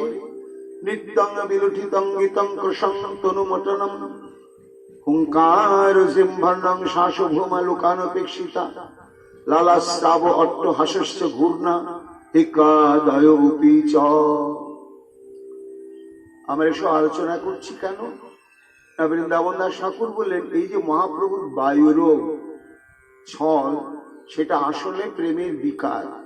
তা প্রেমের কি কি বিকার হয়, কি কি অনুভব হয়, সেটি রসামৃত সিন্ধুতে রূপ গোস্বামীপাদ বর্ণনা করেছেন। আমরা এক্ষুনি দেখব মহাপ্রভুর সঙ্গে সেগুলো মিলে যাচ্ছে। সেই অনুভবের মধ্যে কি কি থাকে না, নৃত্য, গীত, ভূমিতে গড়াগড়ি, বিলুঠন, ক্রোশন, চিৎকার, গাত্রমটন, গা মোচড়াবে, হুঙ্কার, জিম্ভন, হাই তুলবে, দীর্ঘ নিঃশ্বাস, লোকাপেক্ষা ত্যাগ, লালাস্রাব, অট্টহাস, ঘূর্ণা, হিক্কা, এই সমস্ত প্রকাশ পায়। আজকে দেখা যাক মহাপ্রভু সেগুলো প্রকাশ পাচ্ছে কিনা। আচম্বিতে প্রভু অলৌকিক শব্দ বলে গড়াগড়ি যায় হাসে, ঘর ভাঙি ফেলে। সচিমা হঠাৎ দেখলে কি হলো, নিমায়ে ভয় পেয়ে গেলেন। লক্ষ্মীপ্রিয়া দেবী ভয়ে দূরে দাঁড়িয়ে আছেন শাশুড়ির কাছে। কি আবল তাবল বকছে আর কি লম্ফ করছে, নিজের ঘর বাড়ি নিজেই ভাঙছে, কখনো ভয়ঙ্কর গড়াগড়ি যাচ্ছে, আর অদ্ভুত অদ্ভুত শব্দ বলছে। সেই শব্দগুলো কোনোদিন কেউ শোনেনি। হুঙ্কার গর্জন করে মালসাটো পুরে, সম্মুখে দেখো এ যারে তাহারে মারে। এমন ভয়ঙ্কর হুঙ্কার গর্জন দিচ্ছে যেন নবদ্বীপের মাটিটাই গম গম করে কেঁপে উঠছে। আবার এমন ভাবে একেবারে পরিধেয় বস্ত্র, মালসাট মারছে, মারছে, এক্ষুনি বোধ হয় কার উপরে ঝাঁপিয়ে পড়বে, আক্রমণ করবে। আবার কেউ যদি কাছে আসছে একটু শান্ত করবার জন্য, ধরে সঙ্গে সঙ্গে তাকে তাড়াচ্ছে, যে ভয়ে পালিয়ে যাচ্ছে। ক্ষণে ক্ষণে সর্বঙ্গ স্তম্ভাকৃতি হয়, হেন মূর্ছা হয়, লোকে দেখি ভয় পায়। কখনো আবার স্তম্ভাকৃতি, একেবারে দাঁড়িয়ে আছে তো মনে হচ্ছে একটা গাছের গুড়ি, একটু নড়াচড়া, কোথাও কিছু হচ্ছে না। আবার কখনো এমন মূর্ছিত হয়ে পড়ছেন যে নাকে নিঃশ্বাস পর্যন্ত থাকছে না। সবার ভয় পেয়ে যাচ্ছে। কি হলো তাহলে, কি হলো? সব ছুটে এলে, পরিচিত যারা যারা খবর পাওয়া মাত্রই এসে সবাই লক্ষণগুলো দেখে বলছেন এটা বায়ু রোগ। আগেকার দিনে হতো বায়ু রোগ যদি কারো হয় তখন সেই রকম করে। শুনিলেন বন্ধুগণ বায়ুর বিকার, ধাইয়া আসিয়া সবে করে প্রতিকার। আরে বায়ু রোগ, হ্যাঁ, তাছাড়া এত বেশি কথা বলছে, অসংল আচরণ করছে, আর লোকাপেক্ষা নাই, সম্ভ্রম বোধ নেই, লজ্জা ঘৃণা কিচ্ছু নেই, এই বায়ু রোগ আক্রান্ত হয়েছে। তাহলে চলো চলো চলো, সুচিকিৎসকের কাছে গিয়ে তার সমস্ত লক্ষণ বলা হলো। ছুটে এলেন অভিভাবকের মতো বুদ্ধিমন্ত খান আর মুকুন্দ সঞ্জয়, গোষ্ঠী সহ আইলেন প্রভুর আলয় তদারকি করবার জন্য। দেখে শুনে ভাবলেন এর একটা চিকিৎসা হচ্ছে ঠান্ডা তেল মালিশ করতে হবে মাথায়। তখনকার দিনে যদি বায়ু চড়ে গিয়ে মানুষ অপ্রকৃতিস্থ হয়ে যেত, তাহলে তার জন্য কবিরাজি তেল, খুব শক্তিশালী তেল, একটা হচ্ছে বিষ্ণু তেল আর একটা হচ্ছে নারায়ণ তেল। সাধারণ মানুষকে মাখালে ও সহ্য করতে পারবে না। একমাত্র যারা বায়ু রোগাক্রান্ত হয়ে পড়ে তাদেরকে ব্যবহার করলে তখন তারা সেটা সহ্য করতে পারবে, এবং ওই তেলের প্রভাবে আস্তে আস্তে তাদের বায়ুটা স্বাভাবিক শান্ত হয়ে যাবে। বিষ্ণু তৈল নারায়ণ তৈল দেন শিরে, সবেই করে প্রতিকার যার যেন স্ফুরে। তখন সঙ্গে সঙ্গে সেই তেল নিয়ে এসে মহাপ্রভুর মাথায়, শরীরে বা চিকিৎসক যে অঙ্গে মালিশ করতে মাখাতে বলেছেন তদনুরূপ আরম্ভ হলো। আপন ইচ্ছায় প্রভু নানা কর্ম করে, কে কেমনে সুস্থ হই সে কেমনে সুস্থ হইবে কে প্রতিকারে। বৃন্দাবন দাস ঠাকুর তিনি বলছেন যে চেষ্টা তো করছে সবাই, কিন্তু এটা কি চেষ্টার অধীন ঘটনা? না, এটা তো মহাপ্রভু নিজেই ছল করে এরকম প্রকাশ করেছেন। যতক্ষণ উনি এই প্রকাশটা নিয়ে থাকবেন, যতদিন পর্যন্ত যতই চিকিৎসা করা হোক হরিবোল কিছুই হবে না। আবার যখন প্রকৃতিস্থিত হবেন তখন এমনি এমনি হয়ে যাবে। আপন ইচ্ছায় প্রভু নানা কর্ম করে, সে কেমনে সুস্থ হইবে কে প্রতিকারে। সর্বঙ্গে কম্প প্রভুর করে আস্ফালন, হুঙ্কার শুনে ভয় পায় সর্বজন। তেল মাখাবে কি? থাকতে থাকতে এমন কাঁপতে কাঁপতে লাফ দিয়ে উঠছেন আর গর্জন করছেন, সবাই ভয় পালিয়ে চলে যাচ্ছে। হঠাৎ কখনো গর্জন করতে করতে বলছেন, প্রভু বলে মুই সর্বলোকের ঈশ্বর, মুই বিশ্বধর, মোর নাম বিশ্বম্ভর। মুই সে মোরে তো নাচিনে কোন জন। কখনো বলছেন আমি সেই ঈশ্বর, আবের আবেশী। তা বলছেন তো ঠিকই, কিন্তু সাধারণ মানুষ তো ভাবছেন এটাই বায়ু বিকার। নিমাই পণ্ডিত এ আবার ঈশ্বর বলছে কেন? ভগবান কি হওয়া চারটিখানি কথা? কি বলছেন তিনি?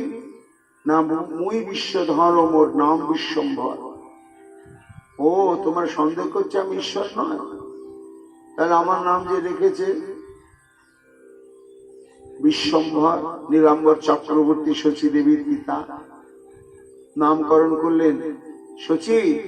আমি এর রাশি কাশি বিচার করে দেখলাম, এর এই রাশিগত নামই হবে বিশ্বম্ভর। তা বিশ্বম্ভর কাকে বলে? যিনি সমগ্র বিশ্বকে ধারণ করেন আর পোষণ করেন বা পালন করেন, তাকে বলা হয় বিশ্বম্ভর। তা কে সেটি করেন? একমাত্র শ্রী ভগবানই করেন। তিনি একমাত্র পালন কর্তা, তিনি একমাত্র ধারণ কর্তা, তিনি একমাত্র পোষণ কর্তা। মহাপ্রভু আজকে এই বায়ু ব্যাধির ছলে সেটাই প্রকাশ করে বলছেন, কিন্তু কেউ সেটি বুঝতে পারছে না। মই সেই মরে তো নাচিবে কোন জন। বায়ু বিকারগ্রস্ত অবস্থাতে মহাপ্রভু হুঙ্কার করে বলছেন, আরে আমি যে সেই বিশ্বম্ভর, আমি যে সেই পরমেশ্বর, আমাকে কেউ চিনতে পারছে না, কেউ চিনতে পারছে না। পারবে কি করে? পারা যায় কি? না, পারা যায় না। কেন না? প্রভু তুমি তো নিজেই শ্রীমুখে বলেছ। কোথায় বলেছেন তিনি? ওই কুরুক্ষেত্রের যুদ্ধে অর্জুনকে যখন গীতার উপদেশ দিচ্ছেন, তখন গীতার 7ম অধ্যায় জ্ঞান বিজ্ঞান যোগে বলছেন, নাহং প্রকাশ সর্বস্ব যোগমায়া সমাবৃত মুরু অয়ং নাভি জানাতি লোক মামজব্বয়ম। হে অর্জুন, আমি সর্বক্ষণ যোগমায়া কর্তৃক সমাবৃত থাকি বলে আমার স্বরূপ সবাই অনুভব করতে পারে না। আমি স্বস্বরূপে প্রকাশিত হই না। কেন? যোগমায়ার দ্বারা সমাবৃত রয়েছে। তবে যারা ভক্তিপথকে অবলম্বন করে, আশ্রয় করে, তারা আমাকে কখনো কখনো জানতে পারে। কিন্তু মূঢ় অয়ম নাভি জানাতে। মূঢ় কাদেরকে বলা হয়? যারা দেহটাকে বলে আমি, আর এই আত্মীয় স্বজন সম্পত্তি এটাই আমার, এইরকম একটা অন্ধ বিশ্বাসে যারা মুগ্ধতা প্রাপ্ত হয়ে থাকে তাদেরকে বলা হয় মূঢ়। তাই যতক্ষণ পর্যন্ত এই দেহটাই আমি আর এগুলোই আমার, এই ভাবটি যতক্ষণ থাকবে ততক্ষণ ভগবানের তত্ত্বজ্ঞান তার হৃদয় স্ফূর্তি প্রাপ্ত হবে না, একেবারেই হবে না।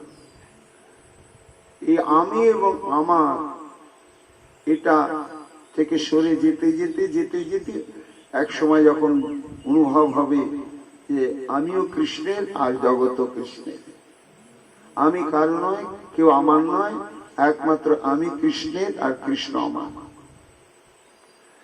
তখনই তাকে পূর্ণভাবে জানা যাবে। এই জন্য মুই সে মরে তো নাচিল কোনো জনে, এত বলি লড় দেয় ধরে সর্বজনে। এমন দৌড় দিচ্ছেন আমি সেই বলে, আর পেছনে পেছনে সবাই ছুটছে, কোথায় চলে যাবে বহু কষ্টে গিয়ে ধরছেন।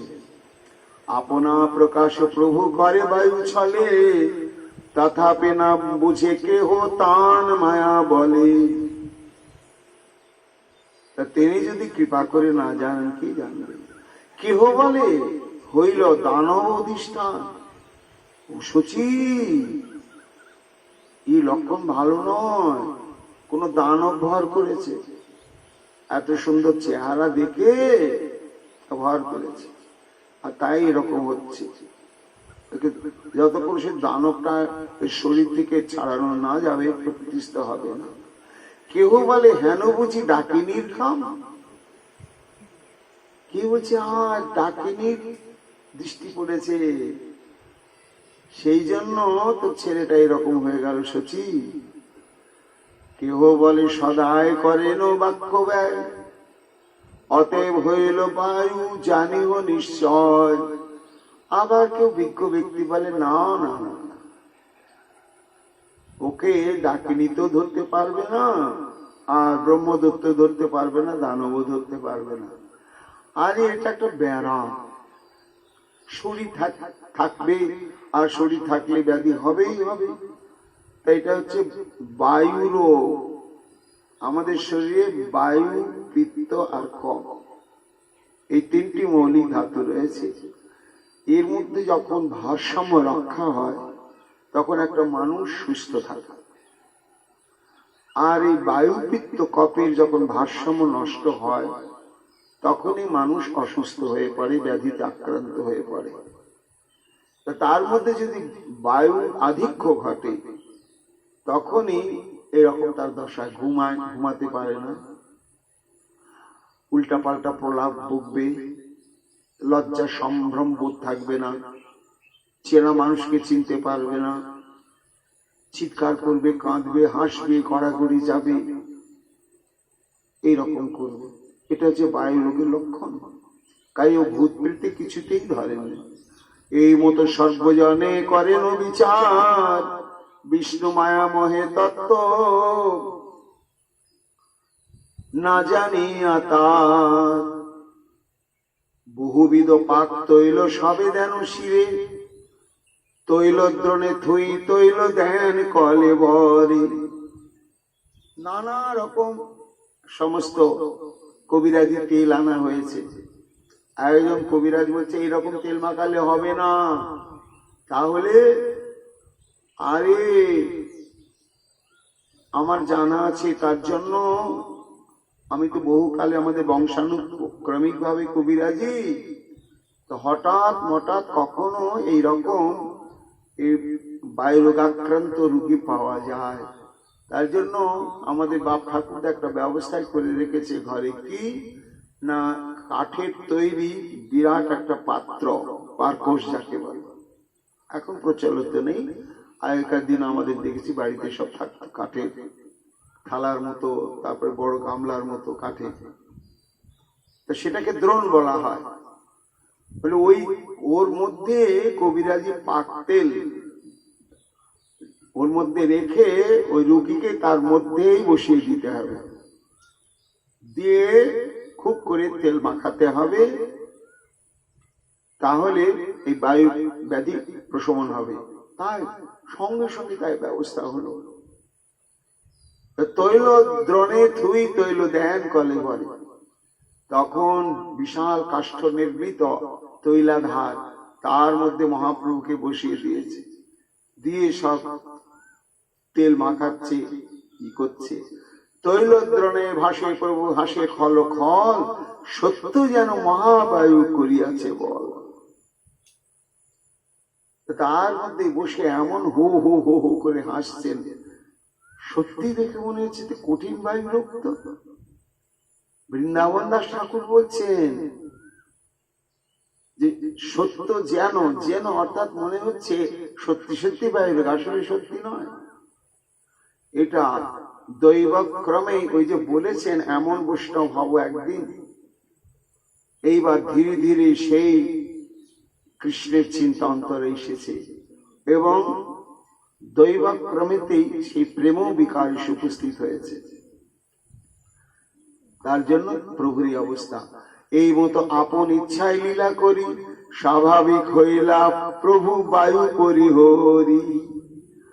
কয়েকদিন এই নিয়ে তো একেবারে ব্যস্ত সারা নবদ্বীপ, তারপরে হঠাৎ নিজের থেকেই প্রকৃতিস্থ হয়ে পড়লেন।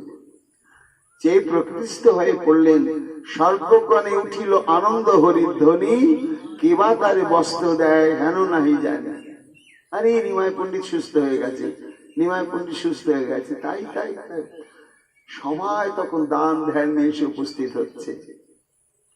সর্বলোকে হর্ষিত, সর্বলোকে শুনি হইলা হর্ষিত, সবে বলে জিউ জিউ এ হেন পণ্ডিত। যাক বাবা, হ্যাঁ, ভগবান যেন আর কখনোই বায়ু রোগকে না দেয়, ও থাকুক আমাদের চোখের মণি হয়ে, আমাদের হৃদয়ের মণি হয়ে, আমাদের নবদ্বীপের অলঙ্কার, উজ্জ্বল অলঙ্কার হয়ে নিমায় পণ্ডিত নবদ্বীপে থাকুক। এই মতো রঙ্গ করে বৈকুণ্ঠের রায়, কেতানে জানিতে পারে যদি না জানায়। বৃন্দাবন দাস বলছেন নিজে যদি ভগবান কাউকে না জানিয়ে দেন, কে জানবে? প্রভুরে দেখিয়া সর্ব বৈষ্ণবেরও গণ, সবে বলে ভজবাদ কৃষ্ণের চরণ। নিমায় পণ্ডিত এখন প্রকৃতিস্থ হয়েছে, তাই সবাই একটু দেখা করতে করতে আসছে। বয়োজ্যেষ্ঠ সমাবেশ সবাই, যারা খুব বয়োজ্যেষ্ঠ বৈষ্ণব, তারা বলছে ও নিমায়, আমাদের একটা কথা রাখো, তুমি একটু দীক্ষা নিয়ে কৃষ্ণ ভজন আরম্ভ করো। সবেই বলে ভজবাদ কৃষ্ণের চরণ, ক্ষণিকে নাই কো বাপ অনিত্য শরীর, তোমারে কি শিখাইম তুমি মহাধি। তুমি তো শাস্ত্রজ্ঞ বাবা নিমাই, দেখো তো তুমি যে রকম অবস্থা প্রাপ্ত হয়েছিলে, মানুষ তো মারাও যায়, ভগবান না করুন, প্রভু না করুন, এই যে তুমি আবার স্বাভাবিক জীবনে ফিরে এলে, এটাই তো চরম ভাগ্যের কথা। তা তোমার যদি এই সময় মৃত্যু হয়ে যেত, হতেও পারে, তাহলে কি হতো বলো তো?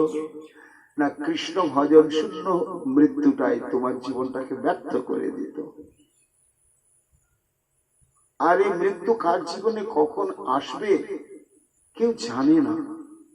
তার জন্য প্রহ্লাদ বললেন সমস্ত ক্লাসমেটদের, সহপাঠীদের, যে ভাইরে কুমার আচরিত প্রাজ্ঞ ধর্মান ভাগবতানি হ, দুর্লভং মানুষং জন্ম তদপ্য ধ্রুবম অর্থদম। ভজন সাধন মায়ের পেট থেকে পড়ার পরে শুরু করা দরকার। কেন না, আমার জীবনে যে কৈশোর বয়স, যৌবন বয়স আসবেই, বলা যাবে না তো। তাই যৌবন না এলে ভজন করব না, বা সংসার করে নেওয়ার পরে ভজন করব, এরকম চিন্তাটা ঠিক নয়। নলিনী দল জল জীবন টলমল ইতি কি আছে পরতীতরি। পদ্ম পদ্ম স্থিত জলের মতো মানুষের জীবন, কখন আছি কখন নাই বলা যাবে না। এই জন্য প্রত্যেকের উচিত শৈশব থেকে কৃষ্ণানুশীলন শুরু করা, যেটা আমরা প্রয়োজন মনে করি না। করি কি, শিশুদের আমরা সেই বুদ্ধিটা শৈশবকালে দিই না, নিজেরাও করি না। আমাদের তো সুবিধা আছে, যার মা কালী ভালো লাগে ভোজন, যার দুর্গা ভালো লাগে ভোজন। ভোজন কোনটা শ্রেষ্ঠ কোনটা কনিষ্ঠ সেটা পরে বিচার। সবই ভগবানের লৌকিক বৈদিক আদি সবই ভগবানের শক্তি। যার যেটা ভজন করুন এবং পুত্র কন্যাকেও শেখান। আপনি যদি কালী ভক্তি হন তো ঘুম থেকে উঠে আগে মা কালী চরণে প্রণাম করে বাচ্চাদের প্রণাম করতে শেখান। তেমনি মা সর্বশক্তি দায়িনী, বিপদ আপদে উনি দেখবেন। প্রত্যেক দিন মাকে ঘুম থেকে উঠেই কাপড় কাচের আগে প্রণাম করবে। ওই শিশু কি হবে, বড় হয়ে গেলে ওই বিশ্বাসটা পেকে আরো সে ভগবতমুখী হয়ে যাবে। কিন্তু আমরা তো শৈশবে সেগুলো শিখাই না বাচ্চাদের, নিজেরাও করি না। কিন্তু না, অনেক তো জীবন, কার কখন মৃত্যু আসবে কেউ আমরা জানি না। তাই কৌমারও আচরের প্রাজ্ঞ, যারা বুদ্ধিমান তারা তখন থেকেই ধর্মান ভাগবতে নেওয়া। কেন না, অনিত্য শরীর, কখন মরবো ঠিক নাই, আবার তার মধ্যেই দৈব দুর্ঘটনা কখন কি ঘটবে। এই জন্য নিমাই যাক, তুমি যে আবার সুস্থ হয়ে জীবনে ফিরে এসেছো, এটা ভাগ্যের কথা। এই জন্য আমাদের ইচ্ছা একটু তুমি কৃষ্ণ ভজন করো, একটু গুরু পদাশ্রয় হও। হাসিয়া প্রভু সবারে করিয়া নমস্কার, পড়াইতে চলে শিষ্য সংগতি অপার। মুকুন্দ সঞ্জয় পুণ্যবন্তের মন্দিরে, পড়ায়েন প্রভু চণ্ডী মণ্ডপ ভিতরে। পরম সুগন্ধি পাক তৈল প্রভু শিবে, কোন পুণ্যবন্ত দেয় প্রভু ব্যাখ্যা করে। চতুর্দিকে শোভে পুণ্যবন্ত শিষ্যগণ, মাঝে প্রভু ব্যাখ্যা করে জগত জীবন। সেই শোভার মহিমা তো কহিতে না পারি, উপমা দিবাও কিবা না দেখি বিচারি। সুস্থ হয়ে মহাপ্রভু আবার অধ্যাপনা শুরু করলেন মুকুন্দ সঞ্জয়ের চণ্ডী মণ্ডপে গিয়ে। তা ওই যে শত শত শিষ্যগণ পরিবেষ্টিত মহাপ্রভু তাদেরকে বিদ্যা শেখাচ্ছেন। দেখি কি অদ্ভুত, কোন কার সঙ্গে তুলনা দেব। হেন বুঝি যেন সনকাদি শিশু গণে, নারায়ণে বেড়ি বইসে বুদ্রিকাশ্রমে। দেখে মনে হচ্ছেন যেন মহাপ্রভু সেই সাক্ষাৎ নর নারায়ণ ঋষি। আর এই সমস্ত পড়ুয়াগণ মনে হচ্ছে যেন সনকাদি অনেক জ্ঞান পিপাসু জিজ্ঞাসু সমস্ত মুনিবৃন্দ। তাদের মাঝখানে যেন সাক্ষাৎ নরনারায়ণ ঋষি, যেন সেই ভগবত তত্ত্ব কথা পরিবেশন করছে।